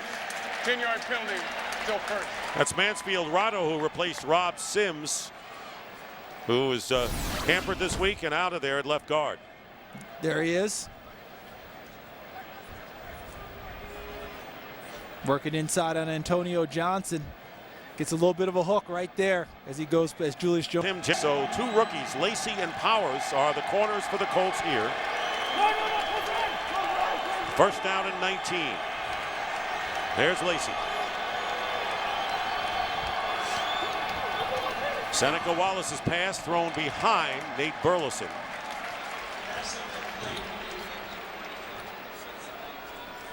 So the Seahawk team a little bit in disarray right now, and the Colts are responsible for this.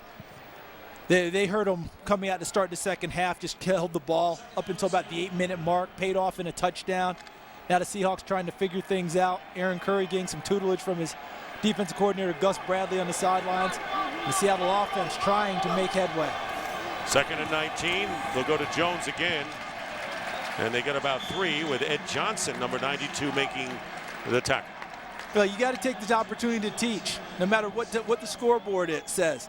And there's the first-round pick, Aaron Curry. And one of the things the Seattle coaches say about him is that he soaks things up very well. Typically only have to tell him something once. He's got it right after that. And he takes coaching and criticism very, very well. It'll be 3rd and 15. And Dion Butler, third-round pick from Penn State in there. And the old Syracuse pass rusher, Dwight Freeney, is in on third down and long. And on the pressure, here's the screen to Justin Forsett. And Forsett and Dwight Freeney coming back into the play, makes the tackle, holding Forsett to 2 yards and bringing up fourth down. Thank you very much, Dwight. How about that? But how about the hustle on the play by Dwight Freeney? Not only does he rush the passer, but because Eric Foster, number 68, helps hold up the running back after the screen, Dwight Freeney comes back and gets a piece of the tackle. Pulled quad muscle or not, Dwight Freeney, when he's on the field, you're getting maximum effort. So John Ryan will be kicking from inside his 5 to T.J. Rushing. Good hang time, and Rushing at the 30 will go down. Couldn't get underway, and a 53-yard punt. Lance Lowry making the special teams tackle. Today's Game on Fox is sponsored by Lowe's. For all your home improvement needs, Lowe's. Let's build something together. And Dwight Freeney's been on the bike today, pass rushing and getting downfield to stop running plays. So coming back from that quad injury, questionable all week. A lot of people didn't think he'd play today. So it's first down for Peyton Manning on the 33 with 6 minutes to go in the third quarter.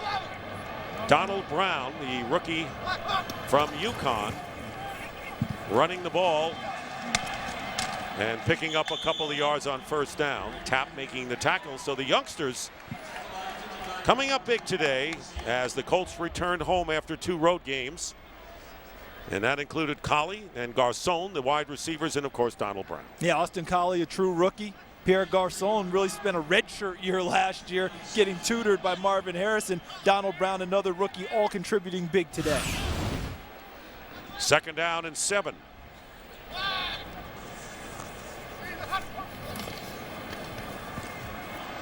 Manning completes the pass to Collie, and Collie is down at the 41-yard line.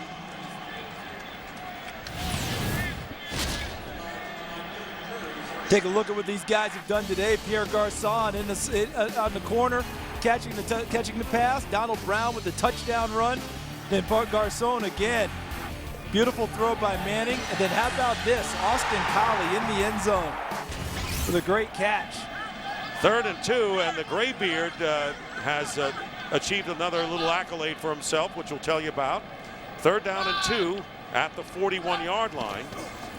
And there is the shuffle pass to Dallas Clark, and he has the first down. Here's the story with that last pass. Peyton Manning, who has 6 now, has 308 yards passing. And for the 4th straight time, he has gone over 300 yards in a season. First time in his career. 4th straight 300-yard passing game. First time in his career. Hard to believe you're saying something for the first time in his career with all the records Peyton Manning has set. Still setting more. Winding down to 4 minutes to go in the third.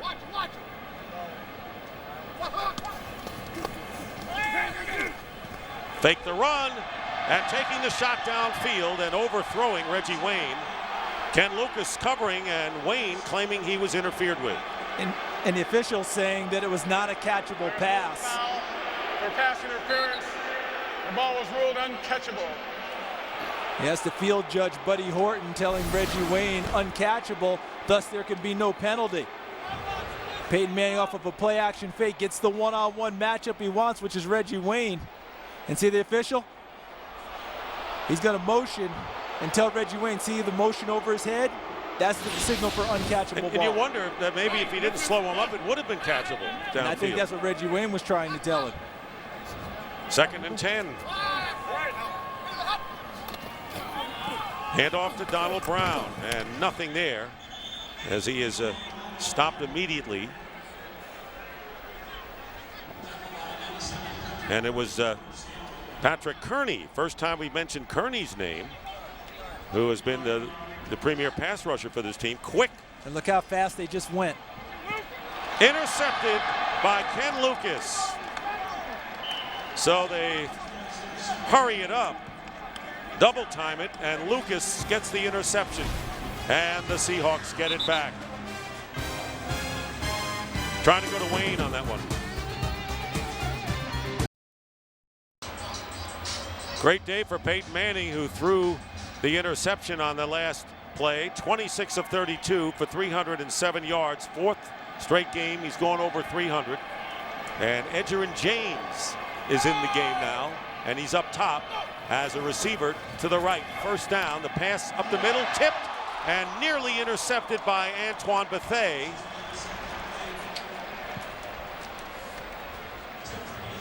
Second down. Now go back to the interception. Peyton Manning sees that Seattle is milling around a little bit. He calls to his team the signal for go, let's go quick. Let's line up. But what he doesn't figure on is a 9-year veteran out on the corner, Ken Lucas, and a 10-year veteran, Deion Grant, over the top. They were not fooled and pulled off the interception. 2nd down and 10, and this pass is caught by Burleson and close to the first down, covered by the rookie Jacob Lacey. See, sometimes you can get the youngsters where they're running around saying, oh, what do I do, what do I do? But the veteran figured out what Peyton Manning was trying to do and made a nice play. First interception of the year for Lucas, and the second for the Seahawks, as David Hawthorne picked one off against Jay Cutler last week. First down for the Seahawks on their 48.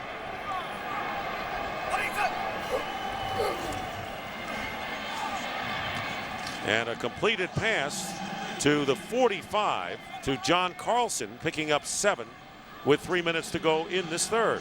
And with 3 minutes to go and down 28-3.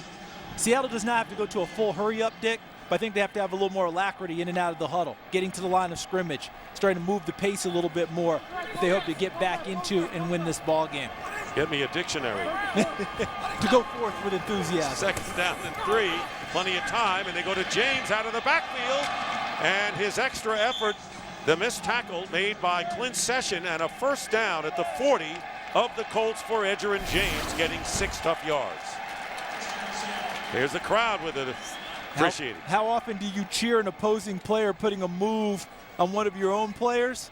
Well, you do it if Edgerrin James is the one. Plus, with a 28-3 lead, the crowd could be a little bit magnanimous, couldn't it? Yes, I would think so. And Edgerrin James remains in the game. And a false start penalty, Brandon Fry. Offense, number 77. 5-yard penalty, still first. So the left tackle and a 5-yard penalty. So just when, the Seahawks were a little bit in sync for one of the few times today, it stalled.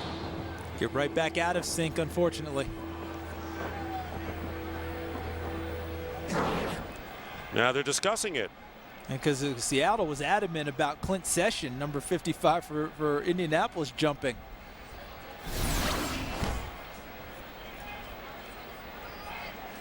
See, there's Fry, 77, that movement, because Dwight Freeney actually moved first, and then Fry jumped at that point, but Freeney wasn't across the line of scrimmage. False start. Offense number 77, 5-yard penalty. First down. The replay showed it all. See, Freeney gets it. There's your jump. That moved Brandon Fry into motion, and then he points him out.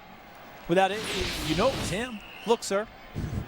Excuse me, Mr. Official. Look what these Colt veterans have done. You showed Peyton Manning talking the Seahawks out of a defense where a die runs for a touchdown. Now we see Freeney using, his veteran experience to force a false start. So it's 1st and 15. Good to be in the league for a little while and pick up a few tricks along the way. From the 45, deep drop, and flinging it and making the catch is John Owens.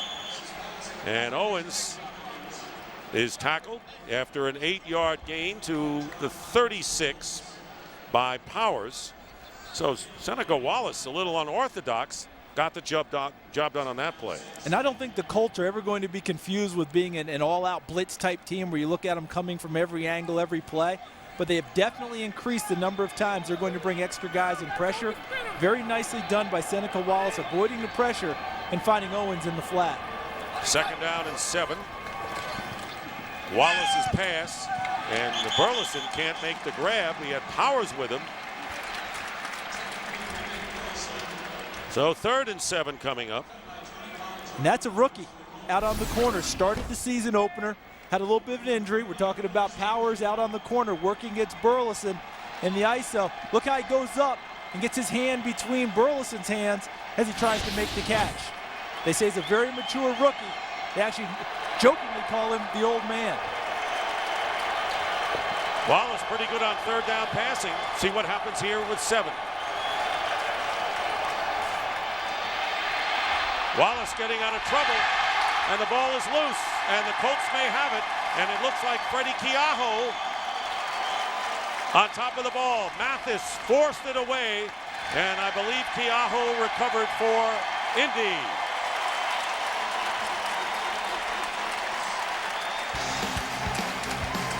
Turnover by Seattle.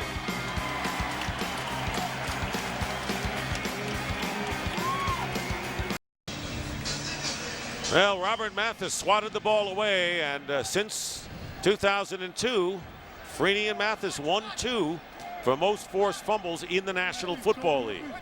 So Peyton Manning is out there again with under a minute to go on the 34, 1st down. Joseph Adai cutting upfield, and Adai gets about 4 to 5 yards. Call it 5. Here comes Dwight Freeney off the edge, working against Brandon Fry, helps force the pressure, makes Seneca Wallace step up. That's step 1. Step 2, his partner in crime, Robert Mathis, with a strip. Yeah, and that feels good. His Alabama A&M Bulldogs played here yesterday, the Circle City Classic. Got a win. Sure, they added a little extra juice to the man today. Why not?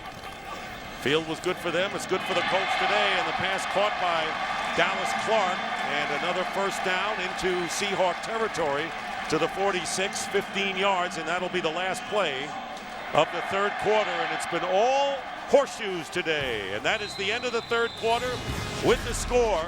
The Colts 28 and the Seahawks 3. Fox NFL Sunday will continue after a break from your local Fox station. Start of the 4th quarter, Dick Stockton and Charles Davis, Jamie Maggio down on the field.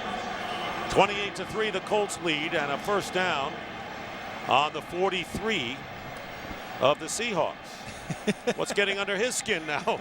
He was ready to go. And moments ago, a salute and the crowd responding to Edger and James, and a great class organization. Jim Irsay and Bill Polian have run here for many years. Hey, you got 24. You got a 24. He's coming. Watch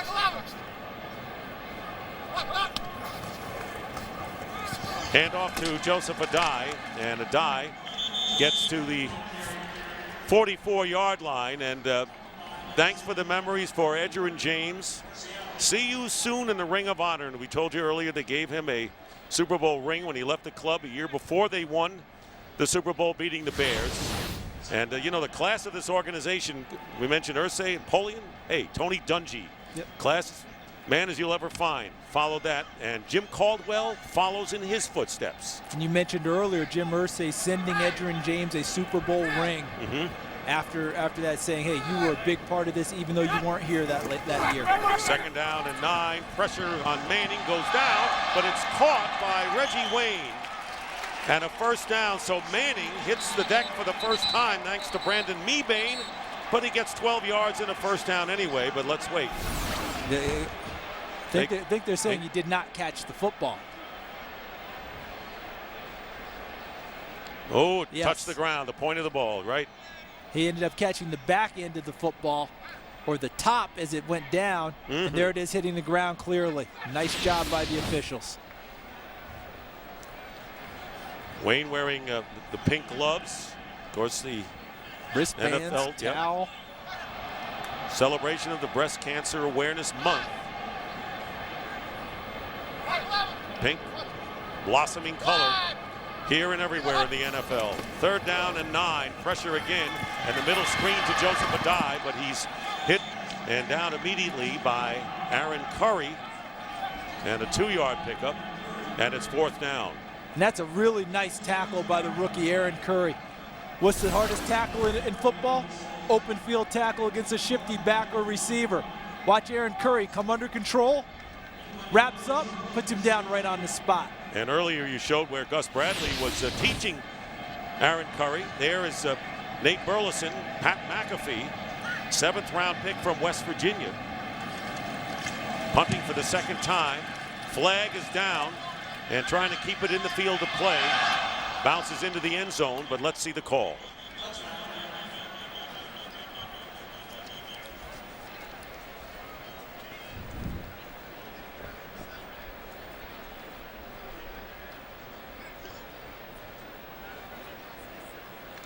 Illegal formation, offense, only 6 men on the line of scrimmage. 5-yard penalty. Seattle is elected to take it at the dead ball spot, 1st down, the 25-yard line. Timeout. And we'll take a break. We're early in the 4th quarter, and a huge lead for the unbeaten Colts. Today's game is sponsored by DirecTV. Follow your favorite team no matter where you live with NFL Sunday Ticket on DirecTV. By Gillette Fusion, fresh blade, more comfortable shave. And by Domino's Pizza. Domino's has 4 bold new oven-baked sandwiches for just $4.99 now at Domino's. And we're back here at Indianapolis.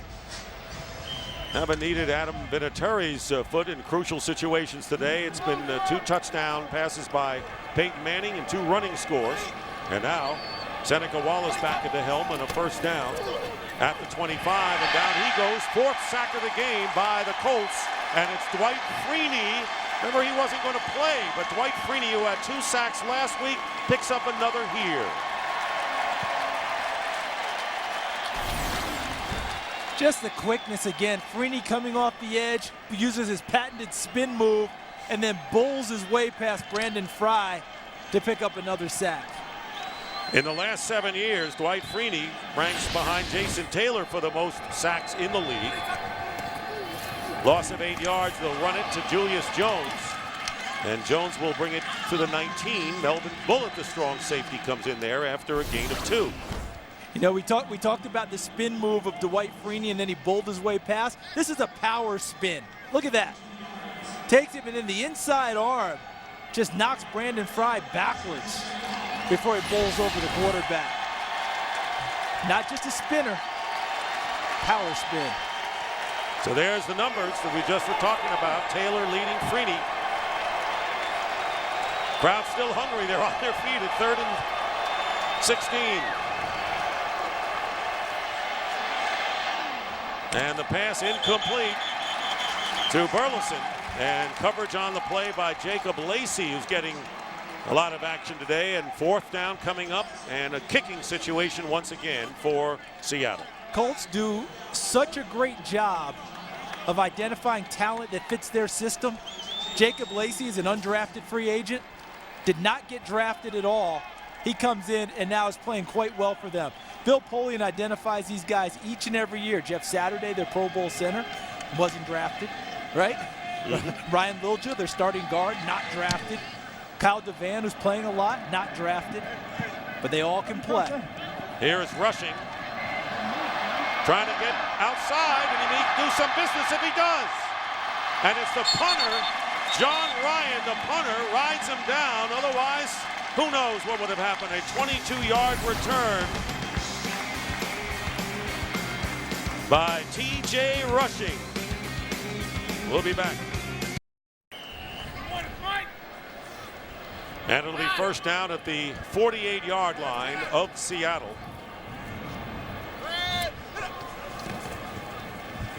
Faking a dive, and a good fake there. Here's the pressure, and he saw it coming, and it was Corey Redding. And getting rid of it in a hurry, throwing it toward the line of scrimmage, so no grounding on that play, incomplete. But watch this. Now, this is a really smart play. Watch on the return. Sometimes it's the block you don't make. That's the key. Watch right there. Mike Hart. See that? Now watch what he does so that he doesn't clip. Hands go in the air, and he just uses his body in front of him. And then how about the punter? Who says they don't have courage? Close to a horse tackle, but it wasn't. Horse collar tackle, but it was not. And then quick to Dallas Clark. And he is wrestled down by Babineau after a gain of a couple. Peyton Manning, 28 of 36. And Dallas Clark, remember, he caught that touchdown pass on a play action against Miami on the first play of the game.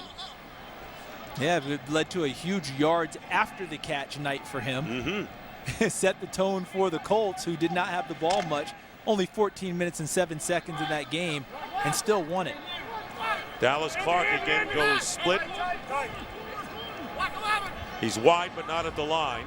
There he is, third down and 7. And in motion. Good protection. And the pass is caught by Reggie Wayne, diving inside the 30. And another first down. Lopa to Tupu.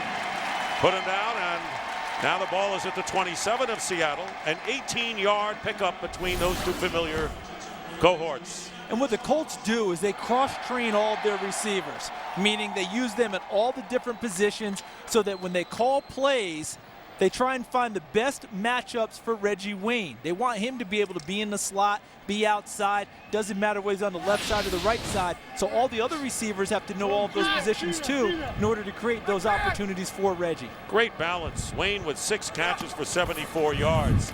And there is a dive. And Adai is dragged down. Clark has 7 catches. Colley has 6. We want to tell you about the American League Championship Series. Starts October 16th on Fox. The Red Sox, the Angels, the Yankees. Who are the Yankees going to play? Well, that remains to be seen. It all begins Friday, October 16th on Fox. Baseball's postseason returns then. And there you see the Detroit Tigers won. 5-3. Minnesota's winning, and they're headed for a 1-game playoff on Tuesday. And the winner of that game will have to face the Yankees on the road. So it'll be second down and 9 here at the 26. Short drop by Manning, batted in the air, nearly picked off. Colin Cole. And let's see whether Peyton himself got a hand on this. Yeah, this is, again, football IQ off the charts. Batted back at him, and Peyton Manning volleyballs it down, finishes with the spike to make sure it's not picked off. Takes a little extra hit for his efforts from Darryl Tapp, but he got the job done. You know, Charles, we're seeing things done by Peyton Manning that you don't see in the box score today. No, that's so true. Look at 421 total yards. And the Colt defense has to feel good about the number they see from Seattle. Third down and 9. And his pass caught, but short of the first down by Dallas Clark. And it's not done by accident, because the kind of work that he does in a game is phenomenal, and in preparation during the week. How about Jim Caldwell and the work he's gotten done in this short season, taking over for Tony Dungy, trying to get to 4-0. He's doing things his way, but not changing things unnecessarily here in Indianapolis. So Adam Vinatieri will attempt a 37-yard field goal, his first try of the game.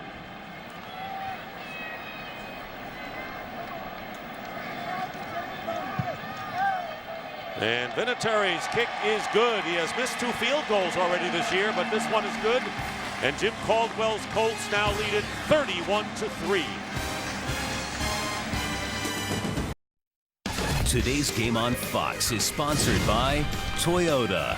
Moving forward.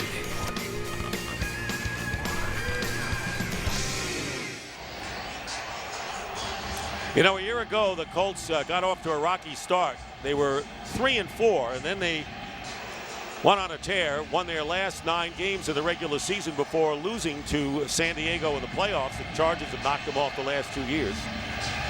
And this year, they're headed for 4-0 as Ben Obamanu downs it in the end zone, and Seahawks start from the 20. So the Colts, and you know, it's amazing that in preseason you had the problems. No more Harrison. You had the 2 veteran coaches who didn't know if they were going to be back again, and Peyton Manning had a couple of comments. New head coach there. And now you say, well, you know, is this team going to be a little rocky when they start off? And here they are. Well, Jim Caldwell said there was never any turmoil. They knew what was going on inside the walls of their offices and inside their training facility. They knew everything was working towards the proper conclusion. So they never saw it as turmoil or a distraction. We did from the outside, but they did not. And it's evident they knew what they were talking about. Julius Jones. And the first down for Seattle to the 23. And there's the architect on the right, Bill Polian. And what a great run they have had here in Indianapolis. They ended up 12-4 last year. They've been a perennial playoff team, Super Bowl champion. And Jim Caldwell, and everyone talks about how Jim Caldwell was at Tampa Bay under Tony Dungy, here under Tony Dungy, but his background is a lot deeper than that. And there is the screen pass, and almost into the hands of Keontae Dawson. Almost too easy for him.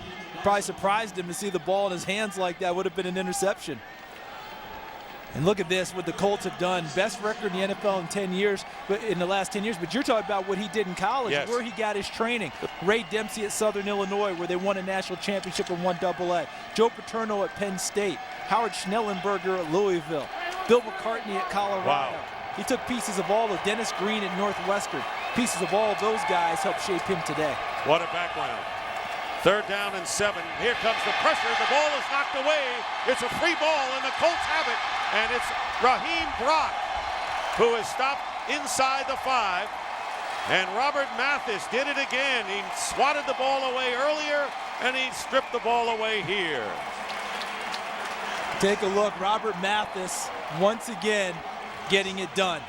Another strip, forced fumble, and the Colts capitalize. This time Raheem Brock picking it up and taking it towards the Seattle goal line.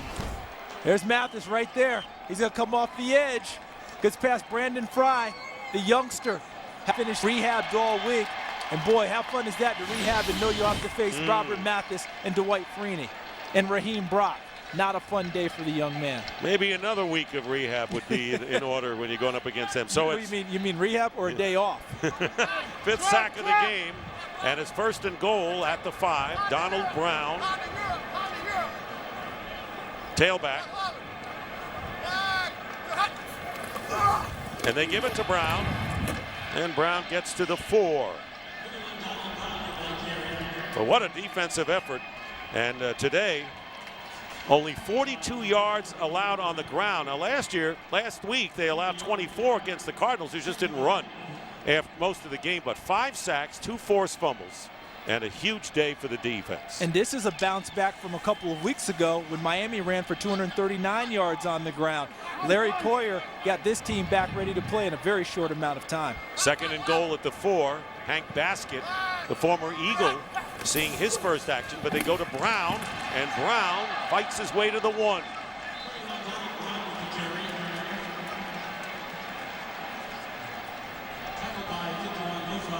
So it'll be 3rd and goal, and that really, in a nutshell, tells the story of what the Seattle offense has been today. And it's not all on that man, but only 3 points, and they had a chance to make it closer. Don't forget Cowboys-Broncos coming up next.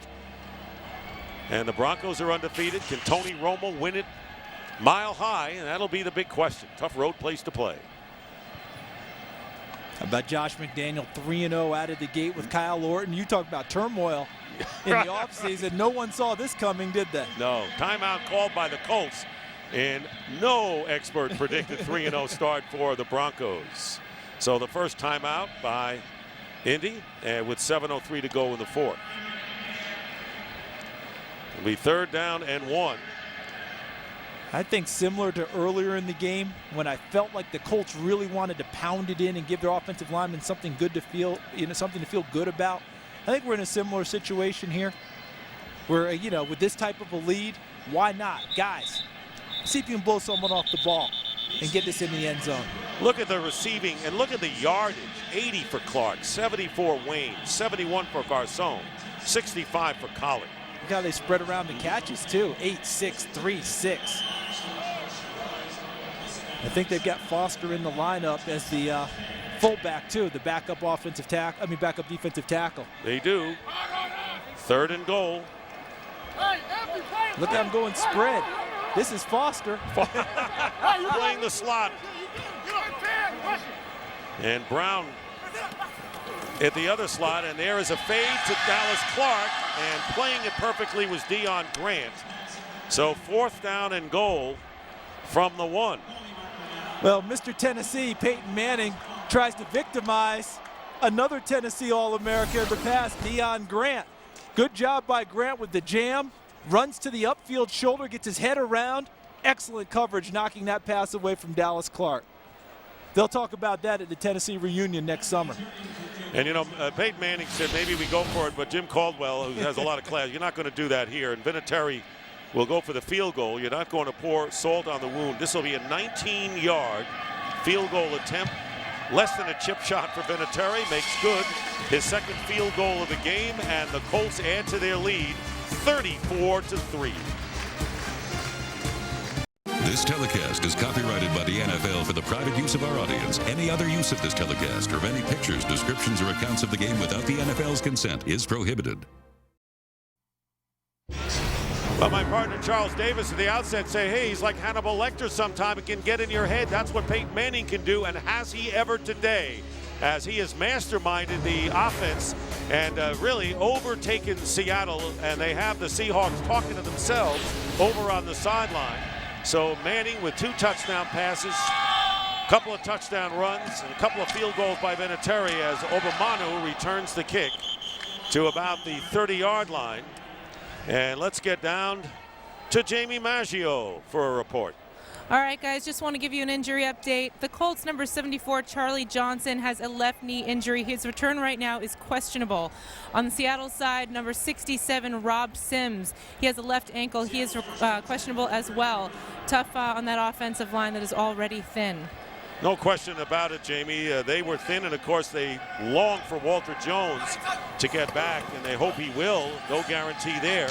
And there's the slingshot to Justin Forsett, who, by the way, played in 3 games with the Colts last year. Picks up 1 yard on the play, but they hope to get a lot of their injured players back, I guess, Charles, which is good news, including Sean Locklear, who would be the backup to Walter Jones at left tackle. Yeah, and was actually starting earlier this season right before tackle, he got hurt. Yeah. He prefers playing right tackle. You play Jones at left, Locklear at right, and then that strengthens you all across the line, because right now guys are playing out of position too. And defense as well.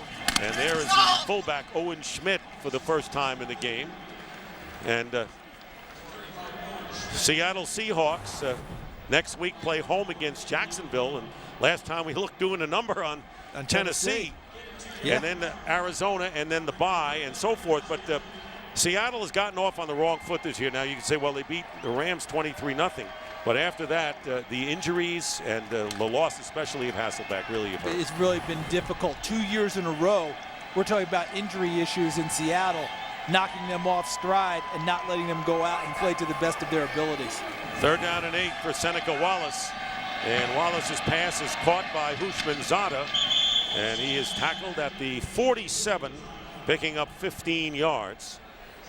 So Hushmanzada with 5 receptions today. It's TJ in the slot, working against the 2-deep coverage and breaks it off to the sideline and almost slips. Antoine Bethea cutting back inside, but a good job by Bethea. The Colts secondary tackles as well as any secondary in the NFL after the catch. You don't get much yardage after you catch the football. And the Colts can play it soft here as Hushmanzada makes a great catch. They can afford to play it soft with a 34-3 lead, and Bullitt providing the hit on Hushmanzada and a 1st down to the 34. And how about the Colts now appearing to get off to a 4-0 start as we go down the stretch? And Bob Sanders, their all-pro defensive back, has yet to play. Credit to the youngsters in the secondary. Great catch by Hushmanzada, but Melvin Bullitt, Antoine Bethea holding down the fort at safety. Here comes the blitz. It's picked up, and the deep pass, and it was intended for Deion Butler, the Penn State rookie, and Gerard Powers defending nicely, bringing up 2nd down and 10.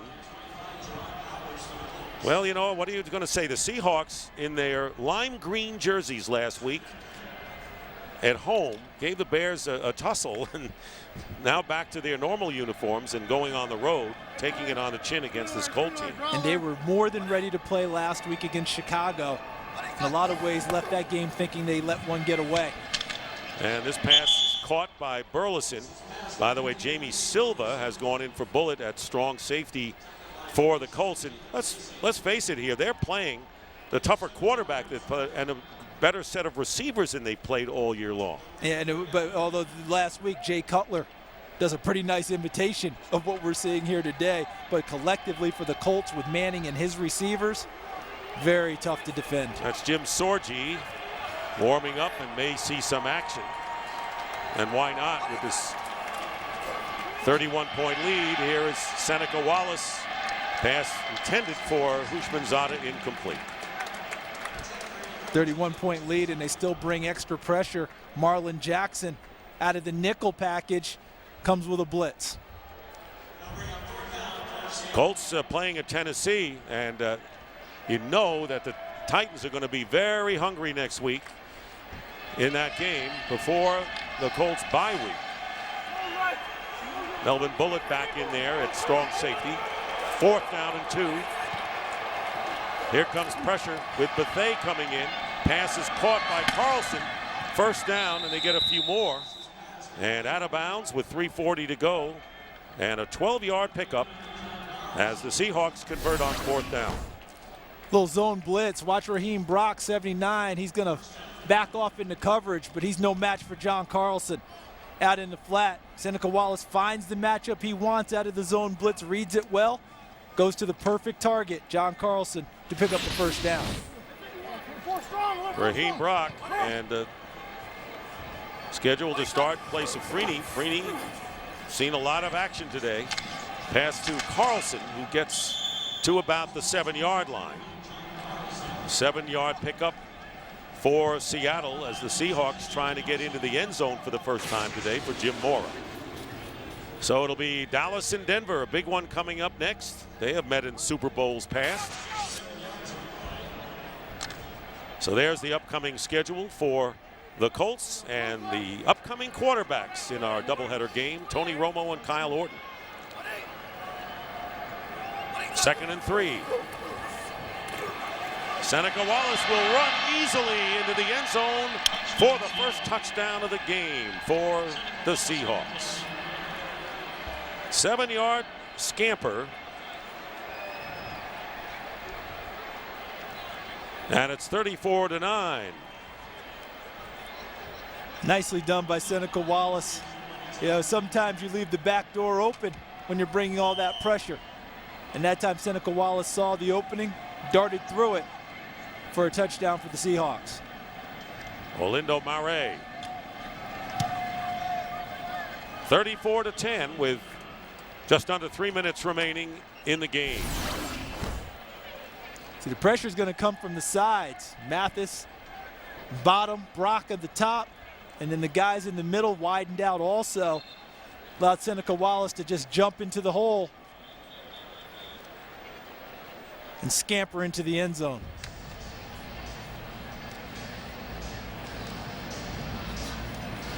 Well, you know, let's first talk about the NFC West, which is looks like it's going to be a dogfight with the 49ers getting off to a hot start this year. Now, Seahawks used to be the perennial champions with Mike Holmgren there, and of course Jim Moore in his first year, in a totally different cast now for this team, although the veteran Matt Hasselbeck still on the scene, trying to stay healthy. And Hasselbeck having to endure another game like this. Jamie Maggio, not easy for him. No, it's not easy. I spoke to him before the game, and he said he hopes to actually practice this coming week. What he wants to do is check with the team doctor to see if he's a candidate for a shot. With this shot, what they do is they take a blood sample, they enrich the blood, and they inject it into the fracture. If he gets this shot, he may be practicing as early as Wednesday. Dick, back to you. It's all good news, Jamie, if he gets back. And here's the onside kick attempt, and it's almost recovered by the Seahawks, and maybe they did wind up with it. Yes. Now, did it go 10 yards will be the initial question, because Deion Grant, I believe, was the first guy to touch the football. And if it didn't go 10 yards before he touched him, then this doesn't count. No, I think it did go 10 yards. I mean, the angle there is not perfect, but it sure is.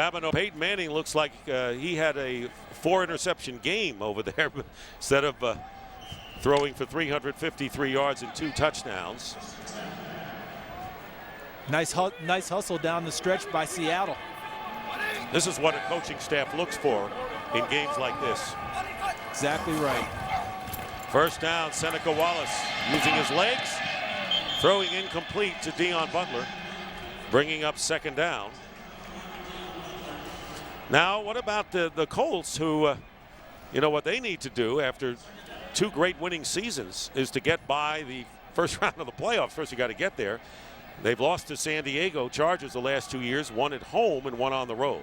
And they go to Tennessee next week. As you mentioned, last time we saw their score, they were getting thumped by the Jacksonville Jaguars. If they come into that game 0-4 the season, a very dangerous game for Indianapolis to walk into. Tennessee's down by 20, we understand. That's not good news for the Colts, as Hushmanzada makes the catch and a first down to the 39-yard line. You know, Jeff Fisher, sooner or later, he's got an 0-4 team at home. And what a surprise. Yeah, and you think he needs much to get this team up for playing Manning and the Colts? One wouldn't think so, because I think most of us thought this would be the week, going to Jacksonville at 0-3, that they would make that big stand. So this is quite a surprise to have the Tennessee Titans staring 0-4 in the face. Pass caught by Carlson, who is down. Of course, they don't have Albert Hainsworth anymore. But you know, it's funny, as we get close to the 2-minute warning, I don't know why I feel this way, but if any coach can bring a team back from 0-4, it would be Jeff Fisher. Yeah. 2 minutes remaining in the game here in Indianapolis, with the Colts beating up Seattle to the tune of 34-10. Today's game on Fox is sponsored by AT&T. Your world delivered.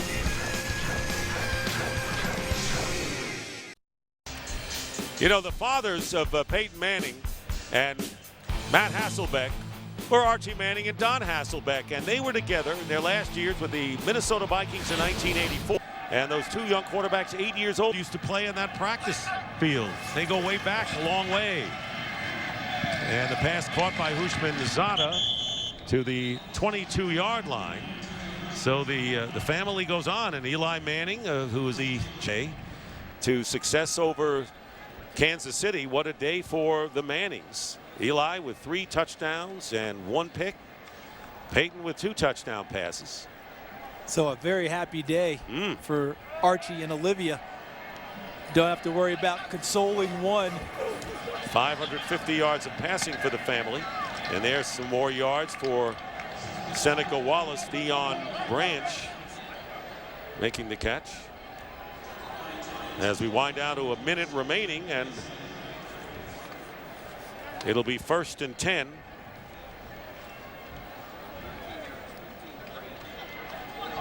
Peyton Manning off to a fantastic start this year.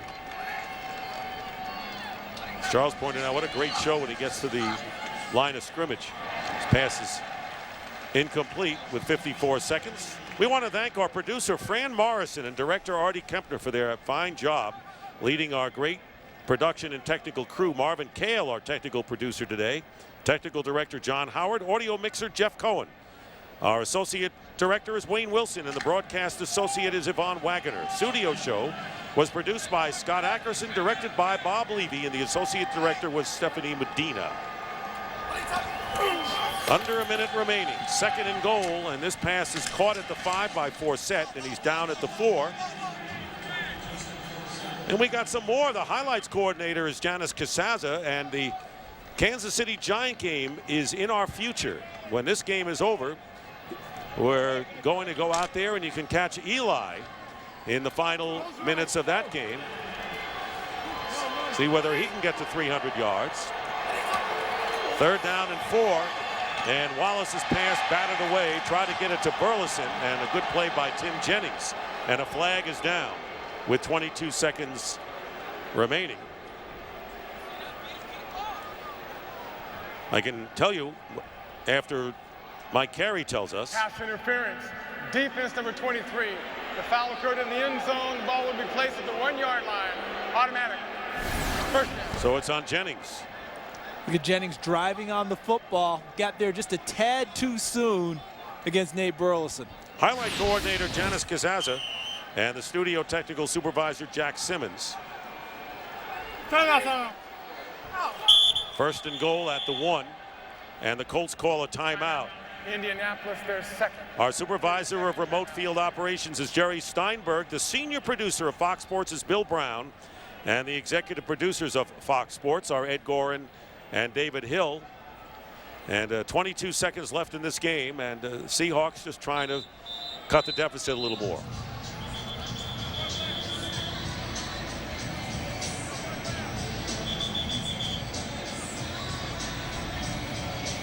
Kurt Menefee is standing by in our studios in Los Angeles, ready to take you on to the next step. Cowboys-Broncos is the next game in our Fox NFL doubleheader. Play action and a touchdown pass to Owen Schmidt with 19 seconds remaining. And this game was not as close as the score will indicate. Exactly right, because this game was decided a while ago, and then an onside kick after the touchdown gives them a chance to come downfield again. I don't think the Colts had all their starters on the field down the stretch. The Seahawks put up 2 touchdowns for cosmetic purposes. Exactly. Orlando Mare with the kick, and it's 34-17. So the coaches will go back to the drawing board as the Seahawks go back home. And this is a tough game for Seneca Wallace. Okay, Owen Schmidt out of the backfield from the fullback position. Gets through the wash, gets into the flat. John Carlson kind of serving as a blocker for him without actually blocking. As Jim Mora told Jamie Maggio at halftime, and you know, they pile on, it's 34-17. They have the avalanche of a win here, but it all came down to the mistakes that the Seahawks made when they had chances to score in the first half. First half, both offensively and defensively, they kept drives alive for the Colts defensively. They killed their own drives offensively. And when you leave points on the field, really for the 2nd week in a row for Seattle, that puts you in a very difficult position. By the way, Owen Schmidt scoring his first career touchdown. 19 seconds remaining, and the Indianapolis Colts extending their regular season winning streak to 13 games. That's the longest active streak. And the Colts will run it out starting from the 20. So 13 in a row. And 9 to end the regular season last year, and 4 to start this one. That is consistency. Yes, it is. Almost harkens back to the year they started 13-0 from the start of the regular season. Remember that season? Peyton Manning was electric that year. Of course, he seems to be electric every year, doesn't he? And the point you made at the outset, you know, they never run out of weapons. Takes the knee, that ends it. Marvin Harrison not here. Anthony Gonzalez is hurt. And up steps Scarson and Austin Collie and the rest. And the Indianapolis Colts will win 34-17 to go 4-0. Seattle drops to 1-3. So for Charles Davis, this is Dick Stockton saying so long from Indianapolis. Congratulations, Mora and Caldwell. And right now we will take you to Kurt Menefee in Los Angeles. So long, everybody.